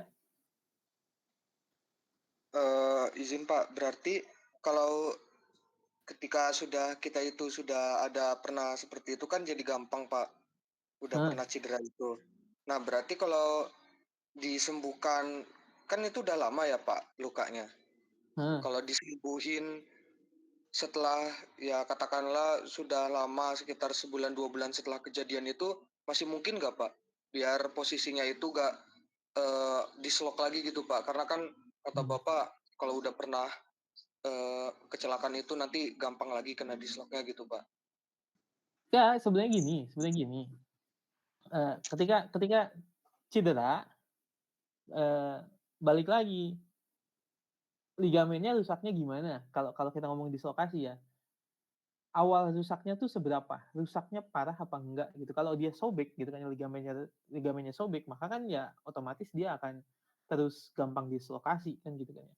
Sama yang tadi saya bilang, kalau dia dislokasinya lama, kayak kalau saya sih bilangnya kaki saya waktu itu terjadinya gitu, dislokasinya lama karena saya nggak gerakin juga karena ya nggak bisa gimana gitu, saya nggak fisioterapi juga.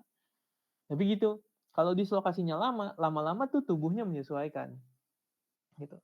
Tapi kalau kamu bilang apakah ketika sudah 1 atau 2 bulan disembuhkan, apakah dia akan lebih apakah tetap gampang sakit? Saya cuma bisa bilang tergantung. Tergantungnya adalah kalau menurut saya tergantung kamu tergantung satu, kamu tuh masih muda apa enggak gitu. Karena sebenarnya kalau ligamen tuh dia kayaknya nggak ada regenerasinya deh. Atau lambat sekali gitu ya. Atau ligamen nggak tumbuh lagi. Sepengetahuan saya. Itu. Sama yang kedua adalah ya kebiasaan kamu atau ya fisioterapinya itu. Kaki saya sekarang sebenarnya sudah tidak apa-apa sama sekali gitu. Saya nggak pernah 2 tahun ini saya nggak pernah sakit lagi lutut saya. Saya dulu kecelakaannya 2022 ya, atau 2021 ya.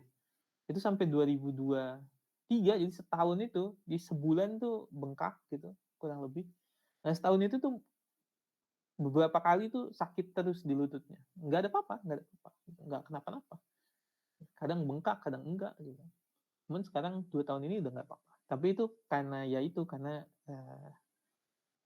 jalannya normal, dipakai terus lah gitu.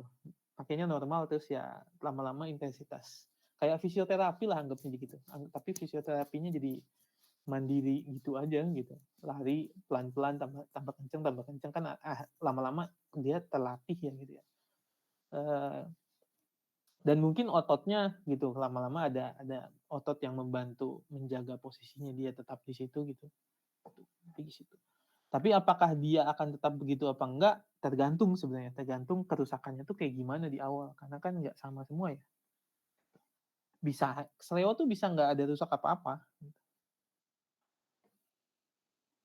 Tapi memang ada yang gampang kesleo karena memang ya mungkin ligamennya lemah atau lebih elastis dari biasanya. Jadi gampang aja geser gitu. Gitu ya. Jadi tergantung. Emang kamu sering sakit kakinya apa sih? Saya dulu itu ikut ini Pak, bela diri. Tapi pada saat latihan itu pergelangan kaki saya itu kena Pak. Tapi nggak saya langsung sembuhin. Cuman didiemin doang. Gitu Pak. Oh ya. Ya itu ya kalau lama itu doang sih karena memang jadinya tubuhnya tuh mengadaptasi. Jadi kayak walaupun tidak sesimpel itu gitu ya. Cuma maksudnya kayak misalkan anggaplah ligamen ini karet gitu kan ya. Terus kamu tarik terus gitu karena dia kan dislokasi kan berarti posisinya tidak normal. Dia ketarik terus ke sana. Kan lama-lama kan karet kan jadinya menyesuaikan. Oh iya, saya normalnya ketarik kok kan gitu. Jadi dia lebih mudah untuk berubah posisinya dari yang misalkan kamu balikin pun dia gampang sih karena memang sudah bisa diakomodasi sama bagian yang di situnya. Kalau menurut saya sih kayak gitu sih harusnya. Itu salah tubuhnya juga mengakomodasi. Tapi gitu tubuh mah. Jadi asal kamu mengarahkan tubuh itu baik dan benar, dia akan baik dan benar. Kalau kamu membiarkan dia tahanin aja, nah, itu kurang. Jadi memang jeleknya di Indonesia saya rasa gitu sih. Kalau di sini tuh kayaknya dikit-dikit semua orang ke rumah sakit fisioterapi, jadinya langsung normal lagi gitu cepet. Kalau di Indonesia kan banyak yang nggak apa-apa itu, minum teh hangat aja. Oke, itu ya. Silakan kelompoknya Saca.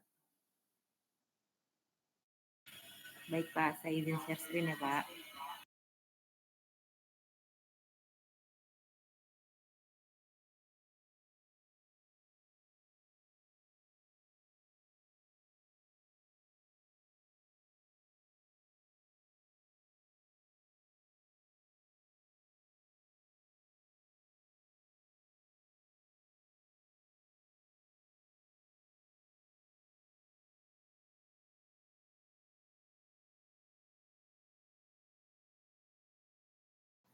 Bapak, saya izin mulai ya Pak ya. Assalamualaikum warahmatullahi wabarakatuh. Selamat siang Bapak dan teman-teman sekalian. Jadi di sini kita dari kelompok 5 dari kelas RB akan membawakan presentasi akan mempresentasikan topik yang sudah kita persiapkan dengan judul Perbaikan Jaringan pada Luka. Next, langsung saja. Nah, di sini pertama itu ada dasar teorinya. Jadi kita akan jelaskan pertama itu definisi luka. Nah, luka ini apa sih? Jadi luka itu adalah gangguan atau kerusakan pada kontinuitas jaringan tubuh, baik karena trauma fisik, kimia, maupun biologis. Berdasarkan durasi dan proses penyembuhan luka itu ada terbagi menjadi dua bagian. Yang pertama itu pada luka akut, yang dimana terjadi tiba-tiba, misalnya seperti sayatan, operasi, atau trauma. Nah, biasanya ini mengikuti proses penyembuhan normal dan relatif cepat. Nah, bagian yang kedua itu ada namanya luka kronis. Jadi luka kronis ini berlangsung lama, lebih dari 4-6 minggu. Luka kronis ini sulit disembuhkan, sering disebabkan gangguan sirkulasi, diabetes, atau infeksi berulang. Lalu yang kedua itu ada berdasarkan kedalaman. Nah, berdasarkan kedalaman ini terbagi menjadi dua bagian juga. Yang pertama ada superficial. Bagian superficial ini hanya melibatkan lapisan epidermis atau permukaan kulit. Yang kedua ada bagian dalam, yaitu yang menembus dermis, subkulit, bahkan hingga otot, tulang, atau organ di bawahnya. Lalu, mengapa sih penyembuhan ini penting? Penyembuhan ini merupakan proses biologis kompleks yang melibatkan interaksi sel, molekul, dan jaringan untuk mengembalikan fungsi serta integritas tubuh. Pemahaman mendalam tentang mekanisme perbaikan luka menjadi dasar bagi pengembangan berbagai inovasi, mulai dari dressing modern seperti hidrogel dan nanofiber, terapi berbasis stem cell, hingga rekayasa sel atau rekayasa jaringan, yang dapat mempercepat regenerasi. Nah, selain itu, perbaikan luka yang efektif sangat krusial karena luka kronis atau sulit sembuh tidak hanya menimbulkan rasa sakit dan menurunkan kualitas hidup pasien, tetapi juga menjadi beban besar bagi sistem kesehatan dan ekonomi. Baik, selanjutnya akan dilanjutkan oleh teman saya. Oke, kita lanjut untuk tahapan penyembuhan luka. Di sini tahapan penyembuhan luka terbagi dalam 4 fase. Yang pertama yaitu homeostasis. Homeostasis terjadi pada saat luka di menit pertama sampai jam pertama setelah luka. Nah, di homeostasis ini proses utama yang terjadi itu yang pertama ada vasokonstriksi pembuluh darah untuk mengurangi aliran darah. Yang kedua, itu trombosit akan mulai teraktivasi untuk menempel pada jaringan yang rusak. Yang ketiga, fibrin akan mulai membentuk untuk menghentikan pendarahan dan menutup luka. Dilanjutkan dengan fase inflamasi. Itu terjadi pada waktu ketika luka udah sehari sampai 3 hari. Nah, proses utamanya itu ada yang pertama adalah masuknya neutrofil yang membersihkan debris dan bakteri pada luka. Yang kedua, makrofag melakukan fagositosis sisa jaringan dan kuman, serta mensekresi growth faktor untuk proses perbaikan. Dilanjutkan dengan fase proliferasi. Itu terjadi pada waktu luka yang sudah 4-21 hari. Proses utamanya yang pertama ada fibroblas menghasilkan kolagen sebagai bahan dasar jaringan baru. Dilanjutkan dengan terjadinya angiogenesis, yaitu pembentukan pembuluh darah baru. Selanjutnya, pembentukan jaringan granulasi yang kaya sel saat perbaikan berlangsung. Dan terakhir, itu ada epitelisasi menutupi luka dengan lapisan sel epitel baru. Fase yang terakhir yaitu adalah fase remodeling. Ini terjadi pada luka yang sudah berminggu-minggu hingga berbulan-bulan. Proses utama yang terjadi itu yang pertama, deposisi kolagen tipe 1 menggantikan tipe 3 untuk memperkuat jaringan. Yang kedua, penguatan dan penataan ulang jaringan. Yang ketiga, pembentukan jaringan perut untuk menutup luka secara permanen.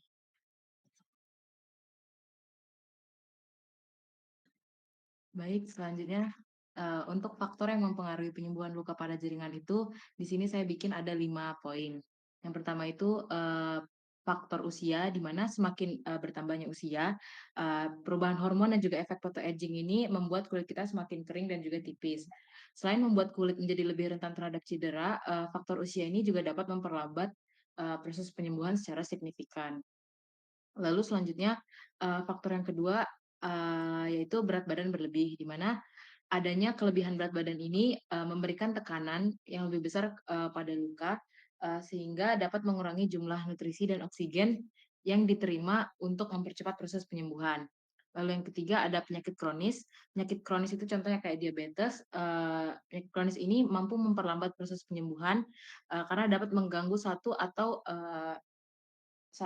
lebih aspek dari bagian tubuh, satu atau lebih aspek bagian tubuh yang dapat merespon terhadap sistem imun.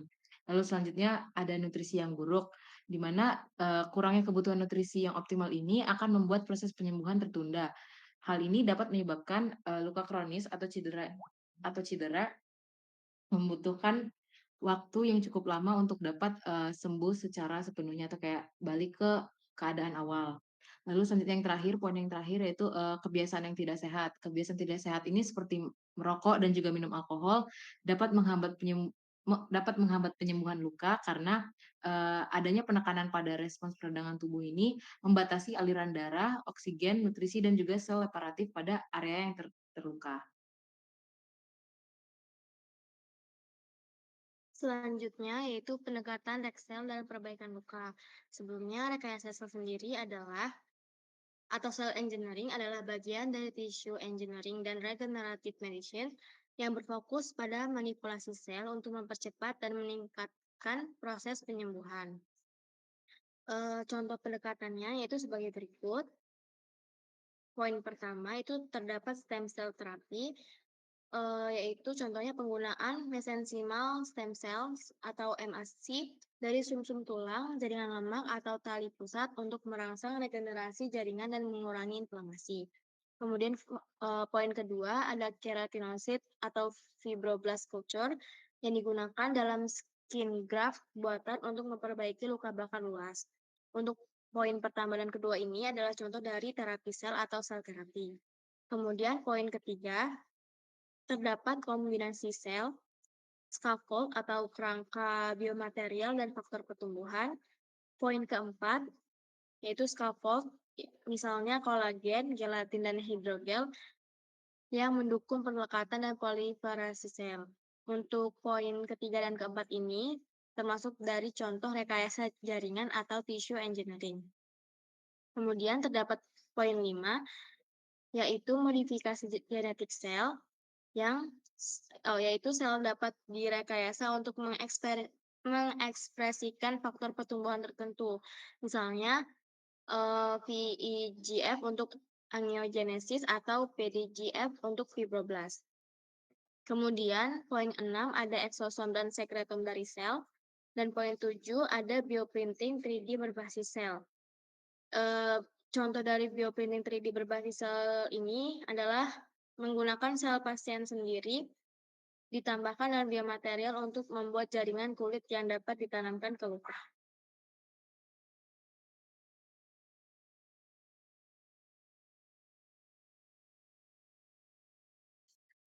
Oke, selanjutnya ada studi kasus perbaikan jaringan pada luka, di mana seorang mahasiswa yang mengalami luka sayat cukup dalam di lengan bawah akibat kecelakaan saat melakukan praktikum laboratorium, di mana luka tersebut menembus hingga ke lapisan dermis, sehingga membutuhkan waktu lama untuk sembuh dan berpotensi menimbulkan jaringan parut permanen. Kondisi ini diperparah oleh riwayat nutrisi yang kurang baik, akibat pola makan tidak teratur, serta kebiasaan kurang istirahat karena beban kuliah. Permasalahan yang pertama yaitu bagaimana tahapan alami penyembuhan luka pada kasus ini. Yang kedua, faktor apa saja yang dapat memperlambat proses penyembuhan. Dan yang ketiga, bagaimana pendekatan rekayasa sel dan jaringan dapat diterapkan untuk mempercepat perbaikan jaringan. Next. Nah, untuk analisis kasusnya yaitu yang pertama tahapan penyembuhan luka. Tahapan yang pertama yaitu ada hemostatis dan inflamasi, di mana fase ini 0 sampai 3 hari. Proses penyembuhan luka pada fase ini, pendarahan dihentikan oleh pembekuan darah. Setelah itu, Sel-sel imun masuk ke area luka untuk membersihkan jaringan yang rusak dan mencegah infeksi. Tahap kedua yaitu fase proliferasi terjadi sekitar hari keempat hingga ke-14. Pada fase ini, fibroblast mulai menghasilkan kolagen. Pembuluh darah baru terbentuk melalui proses angiogenesis dan jaringan epitel mulai menutup luka. Namun bila kondisi nutrisi kurang baik, proses ini bisa melambat. Tahap ketiga yaitu fase remodeling atau maturasi. Biasanya berlangsung setelah hari ke-14. Di tahap ini, kolagen yang sudah terbentuk disusun ulang agar lebih kuat. Meski begitu juga penyembuhan tidak optimal, fase ini bisa meninggalkan jaringan parut permanen. Yang kedua ada faktor yang mempengaruhi, yaitu nutrisi yang kurang baik. Hal ini bisa menghambat pembentukan kolagen dan memperlambat regenerasi sel. Kedua, kurang istirahat. Kondisi ini menurunkan daya tahan tubuh dan membuat proses penyembuhan berjalan lebih lambat. Dan yang ketiga, justru faktor positif yaitu usia muda. Usia muda mendukung regenerasi lebih cepat dibandingkan usia lanjut. Yang ketiga ada pendekatan rekayasa sel dan jaringan dalam perbaikan luka. Yang pertama, scaffold biokompatibel seperti kolagen atau hidrogel yang berfungsi untuk mendukung pertumbuhan sel baru. Yang kedua, ada stem cell terapi menggunakan MSC untuk mempercepat regenerasi jaringan. Yang ketiga, ada growth factor delivery yang berperan untuk merangsang pembentukan pembuluh darah serta mempercepat pembentukan jaringan baru. Dan yang terakhir ada 3D bioprinting, yaitu teknologi pencetakan jaringan buatan menggunakan sel tubuh sendiri sebagai bahan dasar, sehingga luka cepat sembuh dan risiko jaringan parut berkurang.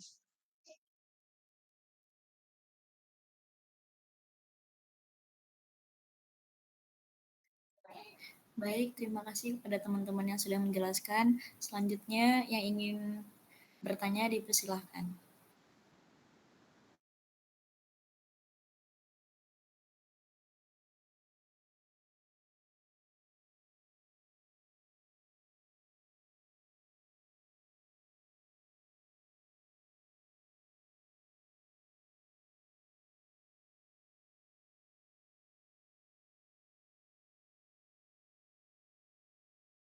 Oke, kalau nggak ada. Nggak ada ya?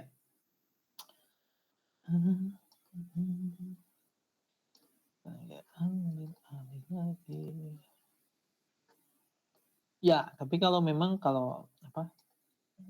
perbaikan jaringan. Sebentar, ini kenapa nggak bisa lagi ya? Blue and white.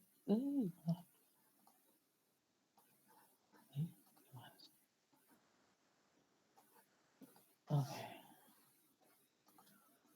Ya, oke. Ya, jadi kalau yang tadi perbaikan jaringan pada luka. Jadi betul memang sama kayak tadi, luka itu bisa tadi kan didefinisikan sama dia di jaringan mana, sebabnya apa. Nah, sebenarnya luka itu juga bisa didefinisikan berdasarkan durasi dan proses penyembuhannya, ada yang akut, ada yang kronis. Jadi kalau sama kayak definisi penyakit pada umumnya, akut itu dia satu waktu, kalau kronis itu dia jangka panjang kan gitu kan ya. Jadi tiba-tiba kalau yang akut. Yang terjadi tiba-tiba misalnya sayatan, tapi ini juga sama sebenarnya. Bisa nggak luka sayatan jadi kronis? Bisa, kalau sembuhnya lama kan gitu kan ya. Disebabkan oleh ya tadi misalkan orangnya diabetes ya, nanti luka sayatannya jadinya kronis itu, nggak akut gitu. Lama-lama proses penyembuhannya jadinya kronis karena nggak sembuh-sembuh. Kalau kronis berlangsung lama lebih dari 4-6 minggu, sulit sembuh, sering disebabkan gangguan sirkulasi, diabetes, atau infeksi berulang. Jadi akut dan kronis ini bisa sebenarnya disebabkan oleh hal yang sama, tapi gitu kan ya, awalnya sama, cuman karena kondisi internalnya yang menyebabkan dia jadi kronis, yang satu jadinya akut. Bisa gitu. Berdasarkan kedalamannya. Nah, yang tadi juga ada yang cuma di lapisan atas gitu kan ya, otomatis berarti kan lapisan yang atas kan lebih ini ya, lebih. Bahkan kalau kayaknya kemarin saya bilang ya, kalau kita kegores biasa tuh kadang kan kekelupas ya kulitnya gitu, atau ada kelihatan garis gitu, kegesek gitu, seret gitu. Kelihatan kepotong gitu, garis gitu, tapi nggak luka katanya. Karena memang lapisan paling atas tuh biasanya udah mati. Gitu. Makanya kulit kita bisa ngelupas karena memang lapisan paling luar biasanya udah mati. Nah, makanya bisa sebenarnya kita kayak kegores tapi nggak apa-apa gitu, nggak ada yang kenapa-napa. Gitu. Nah, itu superficial, berarti dia permukaannya aja. Nah, jadi misalkan, oh, berarti kan lapisan kulit ada beberapa lapisan tuh, dia bagian atasnya ada. Otomatis beda kalau kita makin ke dalam, karena otomatis berapa banyak jaringan yang harus digantikan, berapa banyak sel yang harus digantikan, berapa banyak yang rusak. Dalam menembus dermis, subkulit, bahkan hingga otot, tulang, atau organ di bawahnya.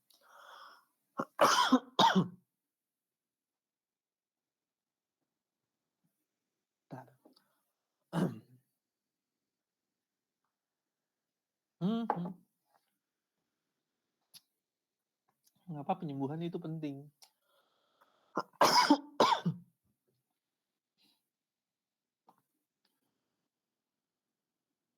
Sebenarnya kalau ditanya mengapa penyembuhan itu penting, ya kita balik lagi aja ke definisi kerusakan jaringan kan. Kerusakan jaringan tadi kalau di awal dibilangnya terjadinya gangguan pada fungsi jaringan kan gitu kan ya. Mengapa penyembuhan penting ya karena fungsinya tadi kita butuh kan gitu. Kalau kita nggak butuh fungsinya ya ngapain kita benerin.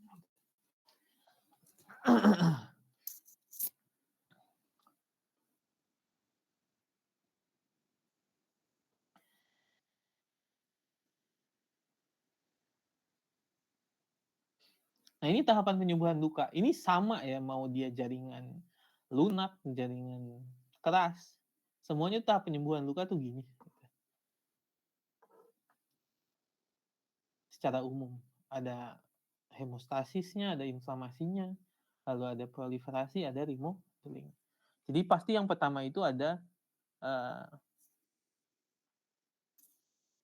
kalau ada luka atau ada darah yang keluar, maka nanti dia akan mencari kestabilan dulu, mencapai hemostasis.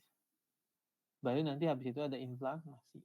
Jadi inflamasi itu ada sel-sel darah yang mengeluarkan senyawa-senyawa yang menyebabkan terjadinya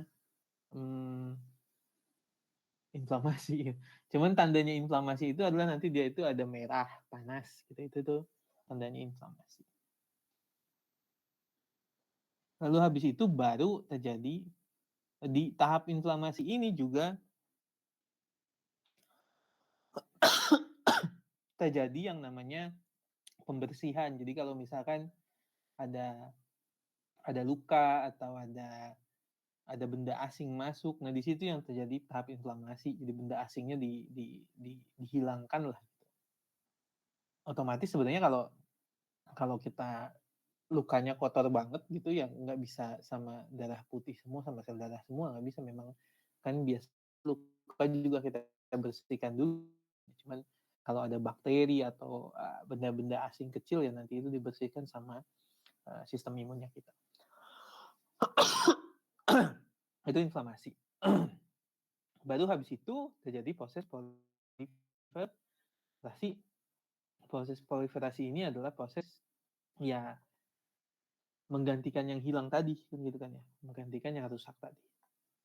Karena otomatis sebenarnya walaupun insisi gitu ya lukanya, irisan gitu kan, otomatis di bagian sini kan nanti ada yang mati tuh gitu. Nah itu juga harus digantikan sama yang baru. Nah nanti udah ketutup, di proliferasi itu biasanya udah ketutup lukanya. Harusnya sih udah ketutup. Mending ketutup dulu kan gitu kan ya, baru habis itu masuk ke tahap pemo.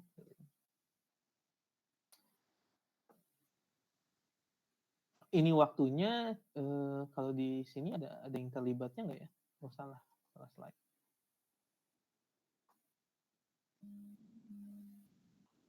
Ini kan sama ya? Oh nggak ada ya? Oh saya kira saya ada slide-nya. Jadi saya pikir tadinya ada yang terlibat siapa. Jadi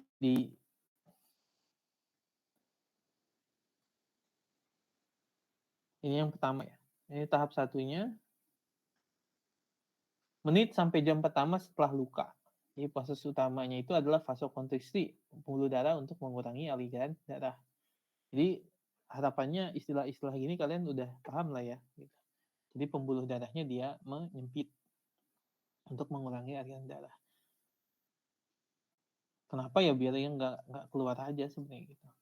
Cuman nanti dia akan mengalami vasodilatasi juga sebenarnya di akhir, karena nanti banyak dia harus menyuplai banyak hal ke bagian yang lukanya tadi.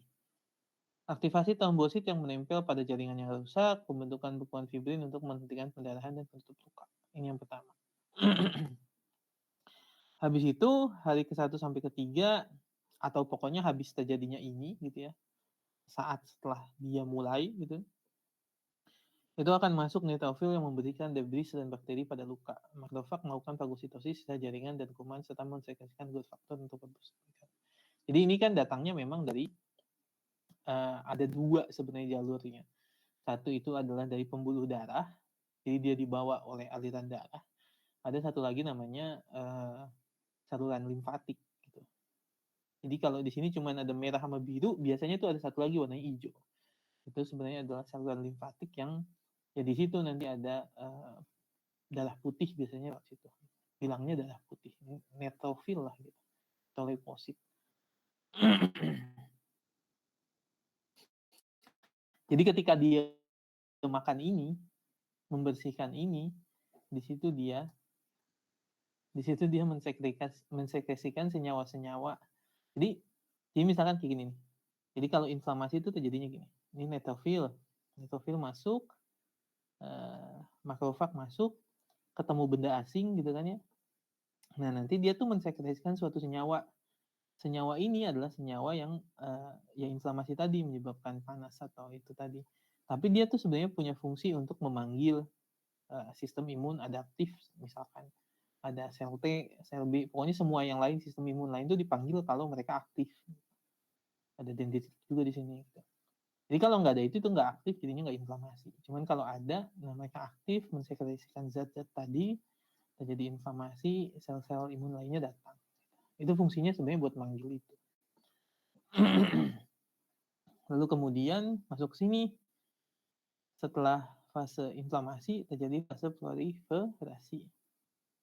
Tapi ini sebenarnya nggak yang tahap 1, 2, 3 gitu, berurutan gitu juga enggak. Kadang dia belum selesai satu tahap lainnya udah mulai gitu. Itu karena emang gitu aja gitu jalannya, nggak mesti berurutan banget.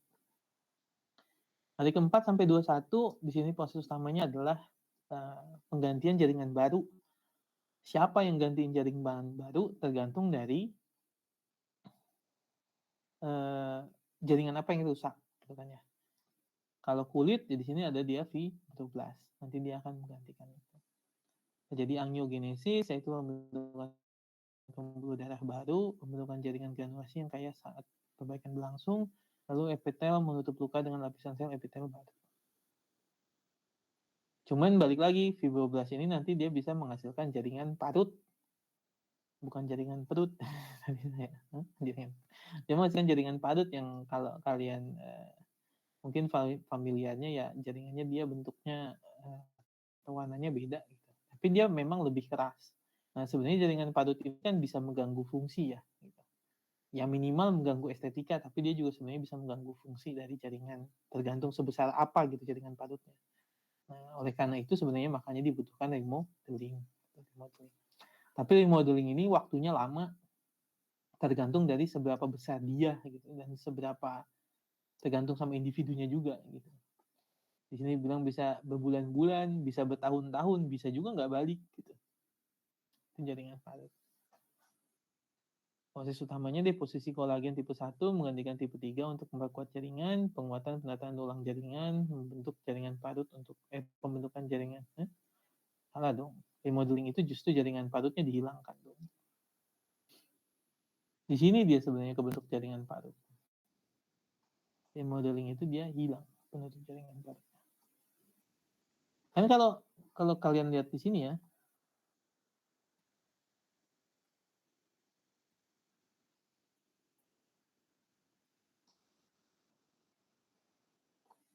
kalau kalian lihat di sini, ini tuh udah hilang.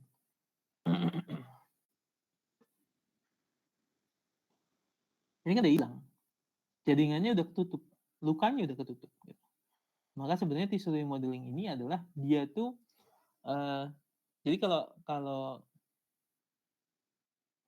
kalau kemarin saya sempat ada bilang repair and regenerasi ya kalau nggak salah saya bilangnya. Kalau repair itu dia kembali gitu bentuknya, fungsinya balik. Cuman bentuknya belum tentu. Nah sedangkan yang satunya itu dia benar-benar balik semua. Nah itu bedanya. Jadi sebenarnya dia udah ketutup gitu, cuman ya minimalis lah gitu. Pokoknya ketutup gitu. Pokoknya balik.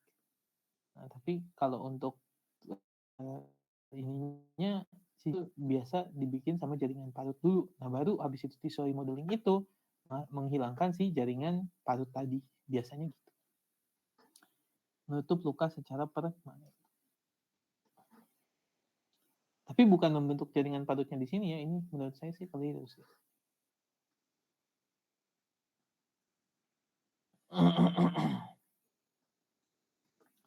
Jadi habis ini baru ada remodeling tahapannya.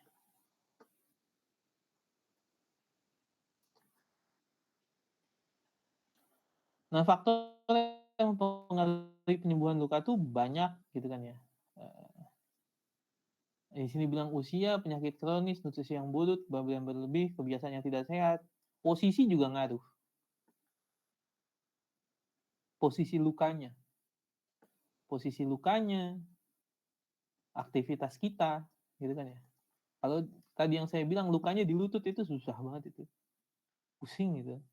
Karena kakinya kan gerak terus gitu kan ya. Dia kan akan nekuk terus lututnya. Sementara lukanya di sini misalkan, kan dia ketarik terus ya. Nggak bisa kan luka gitu. Susah tuh. Aktivitas juga ngaruh. Kalau kita cuma tidur aja ya mungkin dia nggak gerak kan gitu kan ya. Nggak ketarik-tarik yang di sini. Tapi kalau kita harus pergi jalan-jalan setiap hari kan gimana dong? Gitu. Maka banyak sebenarnya yang bisa mempengaruhi faktor luka. Cuman ya harus bisa dijelaskan apa memang kalau kamu bilang faktor apa yang mempengaruhi usia, kenapa bisa ngaruh kan gitu. Jadi kan dibilang usia ini perubahan hormon dan efek photoaging membuat kulit semakin kering dan tipis. Selain membuat kulit lebih rentan terhadap cedera, faktor ini dapat mempengaruhi proses penyembuhan. Oke. Kalau saya sih sebenarnya kalau usia tuh lebih ke ini aja memang apa regenerasi tubuhnya menurun kan gitu aja. Paling utamanya kalau usia menurut saya itu. Kalau ditarik ke sini bisa, cuman nanti penjelasannya akan lebih bingung. Berat badan bisa, cuman kalau di kalimatnya begini jadinya bingung. Saya kasih tahu bingungnya di mana. Berat badan yang berlebih memberikan tekanan yang lebih besar pada luka. Tergantung posisi lukanya di mana, maksudnya tekanan itu gimana. Kalau ini kan contoh gambarnya misalkan ini tangan. Kalau berat badannya berlebih emang ada tekanan berlebih ke tangan di punggung tangan. Saya rasa enggak juga kan gitu kan ya. Maka itu tergantung.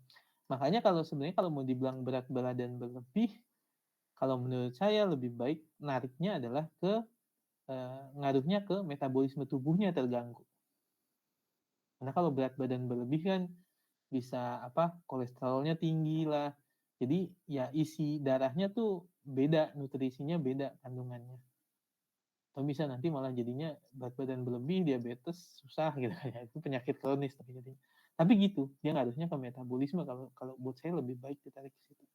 Kalau ini tergantung dari memang bisa kolesterolnya tinggi, pembuluh darahnya jadinya menyempit, akibatnya nutrisi dan oksigennya menjadi lebih sedikit gitu kan. Tapi bukan karena ada aja kalau pesumo kan sebenarnya pembuluh darahnya kayaknya baik-baik aja.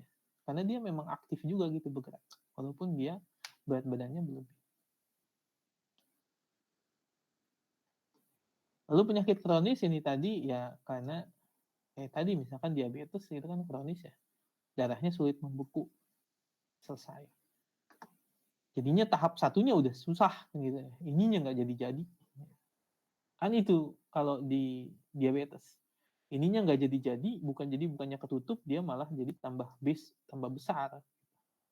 Karena dia membusuk. Kalau nggak dibersihin membusuk, terus mati gitu kan ya, bagian luarnya. Nutrisi yang buruk juga bisa, ya karena untuk menyembuhkan butuh energi, butuh nutrisi gitu kan ya. Kalau nggak ada nutrisinya gimana cara nyembuhinnya? Contoh paling gampangnya ya bikin sel butuh protein, karbohidrat, dan lain-lain. Kalau nggak ada nutrisinya dari mana sumbernya kan gitu. Kebiasaan yang tidak sehat, apa nih contohnya? Merokok, minum alkohol. Ya, pokoknya ini nanti akibatnya ke nutrisinya atau metabolisme tubuhnya kan gitu. Tapi gitu, kalau kalian menyebutkan faktor apa yang mempengaruhi penyembuhan luka, ya asal kalian bisa jelasin apa faktornya. Apa. Nah, bisa juga faktor apa yang menyebabkan mempengaruhi penyembuhan luka pada jaringan. Jatuhnya komet di tempat tinggal kan itu ngaruh. Bukannya sembuh mati kena komet. Bisa dijelasin gitu. Masuk kakak. Pendekatan Excel dalam perbaikan luka. Jadi ini tuh dibutuhkan ya balik lagi untuk sebenarnya untuk mempercepat penyembuhan lukanya kan gitu kan. Jadi kalau nggak butuh itu dan merasa regenerasi saya cukup kok ya nggak apa-apa gitu. Cuman ini biasanya untuk mempercepat gitu atau membantu proses regenerasinya. Atau sebenarnya banyak juga sebenarnya kalau kita ngomongin estetika sebenarnya dia untuk menghilangkan si jaringan parutnya karena jaringan parut itu susah hilang. Rekayasa sel adalah bagian dari tissue engineering, bla bla bla bla. Pendekatannya adalah stem cell terapi. Kalau kalian lihat ini apa? Dulu tuh apa namanya? Natasha ya, Natasha. Saya bukan iklan.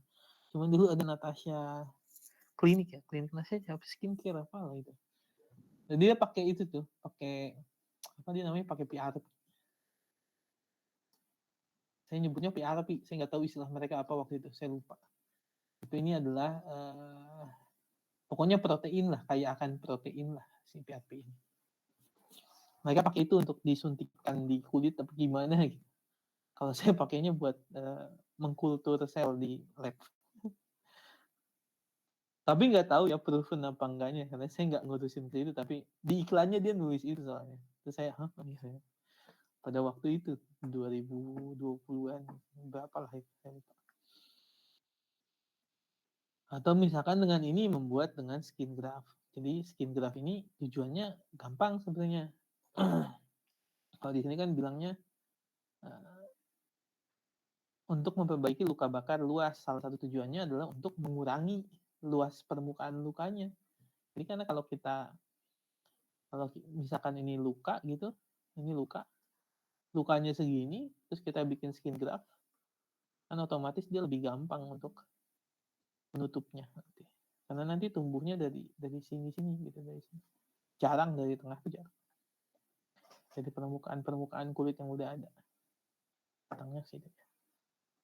Kombinasi sel, faktor pertumbuhan ini untuk mendukung.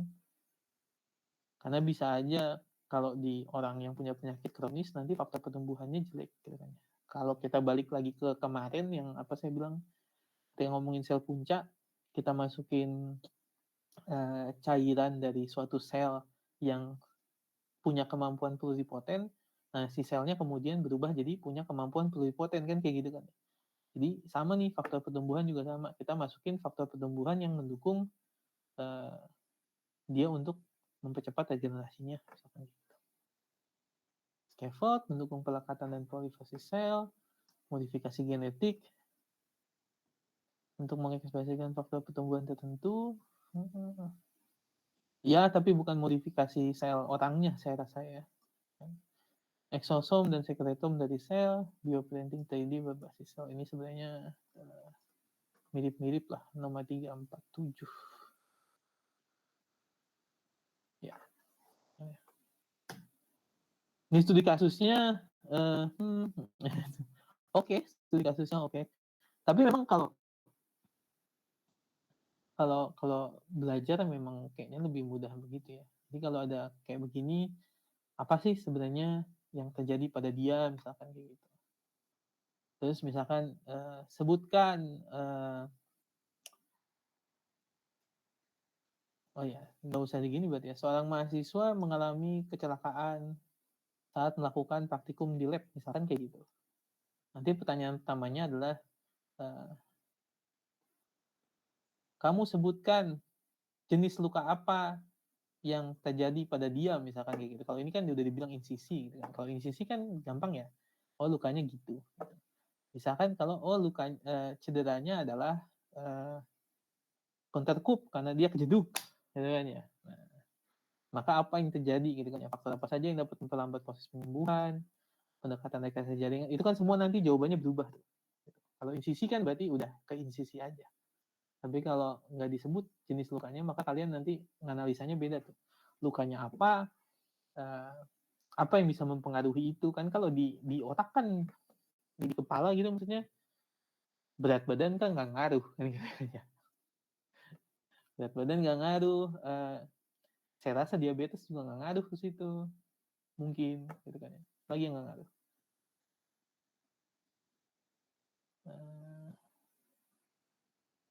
Ya mungkin itu aja yang nggak ngaruh. Saya nulis apa sih, aktivitas posisi luka. Posisi luka kan udah di otak kan tadi kan. Otomatis susah kalau kita mau masukin obat karena ada blood brain barrier kalau dia di otak kan gitu. Jadi itu sebenarnya. Kalau ini dia soalnya lebih simpel. Tahap penyembuhan lukanya sama kan gitu kan ya. Penyembuhannya lukanya sama. Pada tulang nanti silakan dicari ya kalau tahap penyembuhan pada tulang gimana. Tahapannya sama, cuma nanti sel yang terlibatnya mungkin beda. Faktor yang mempengaruhinya apa? Nutrisi yang baik.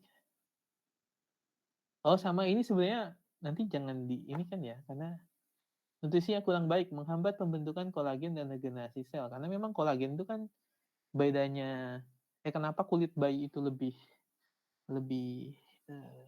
elastis karena kolagennya lebih banyak gitu kan. Tapi kan sekarang banyak tuh produk kecantikan mengandung kolagen tinggi gitu kan. Cuman apakah kolagen itu akan diterima oleh tubuh dengan segitunya gitu? Apakah diserap dengan segitunya? Nah, itu silakan cari sendiri ya. Kan kayak ini loh, kayak kasus kolesterol yang paling gampang. Wah, kalau kolesterol jangan makan ini karena dia kolesterolnya tinggi, nanti kamu kolesterolnya tinggi. Padahal enggak gitu kan. Karena kolesterol itu tidak diserap dari makanan sebenarnya. Jadi kalau kalian makan kolesterol itu nggak diserap sama makanan sebenarnya. Nggak diserap makanan, nggak diserap sama tubuh, nggak diserap sama usus. Tapi tubuh kita, kolesterol itu sebagian besar tubuh kita itu justru diproduksi oleh tubuh. Kayaknya 90% itu diproduksi tubuh. Sisanya baru dari diet. Jadi apakah kalau kolagen ini, apakah kita bisa makan suplemen kolagen untuk membantu ini? Ya, itu cari tahu sendiri. Itu faktor yang mempengaruhi. Lalu kira-kira pendekatan rekayasa jaringannya apa? Gitu. Cari-cari yang tepat lah. Kan nggak mungkin tadi countercup, ya udah 3D bioprinting otak kan nggak bisa ya. Gimana? Tapi ini sih maksudnya analisa kasus ini menarik, cuman agak sulit untuk. Saya tadi pas lihat ini saya kepikiran, saya bikin soalnya kayak gimana ya? Tapi gitu. Itu aja kayaknya tambahan saya untuk tahapan perbaikan jaringan pada luka. Tapi ya, tahapan tuh sama semuanya gini. Cuman bedanya kalau di kronis inflamasinya panjang. Ya ada nggak ya di saya kronis? Nggak ada kayaknya.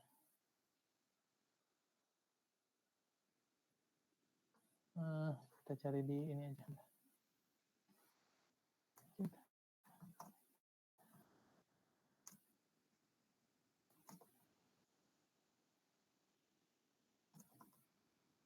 Nah, ini penting menurut saya. Bedanya akut sama kronis.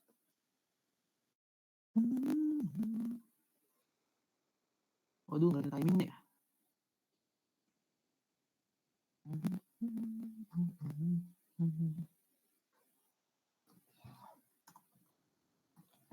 Harusnya sih bedanya cuma di inflamasi aja. Ya.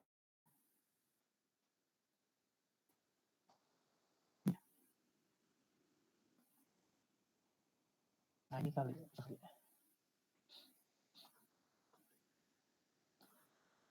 Ini contoh ininya ya.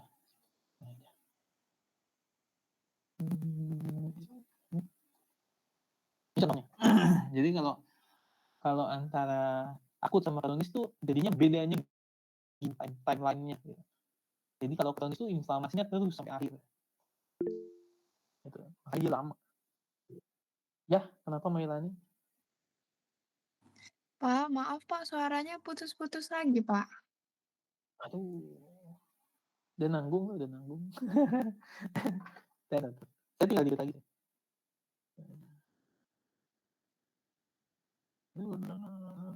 Mute. Bentar ya. Udah nggak hujan.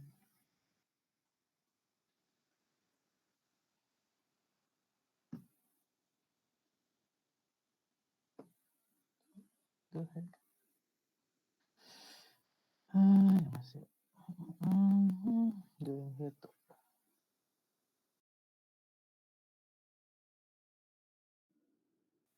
Cek. Harusnya ini jelas. Ya, jadi ini bedanya antara akut sama kronis tuh ini aja. Jadi bedanya di inflamasinya. Jadi kalau kronis tuh inflamasinya terus sampai akhir. Jadi dia lama. Jadi kalau sebenarnya kan sistem imun itu memang untuk kita ya, menguntungkan kita. Cuman dia juga bisa punya dampak negatif. Salah satunya ini. Jadi harusnya dia sudah tidak ada, tapi dia masih terus. Akibatnya kalau kita lihat sini kan, ini mengecil, ini enggak. Segitu aja. Selama dia baru sembuh. Itu bedanya inflamasi. Karena ya makrofagnya kerja terus.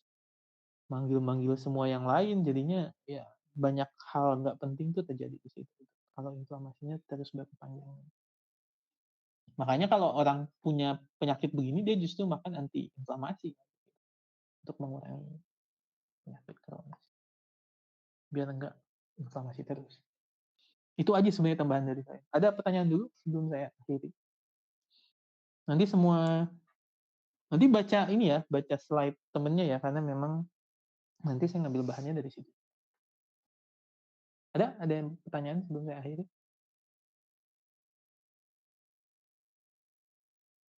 Nggak ada? Hitung sampai 5? 5.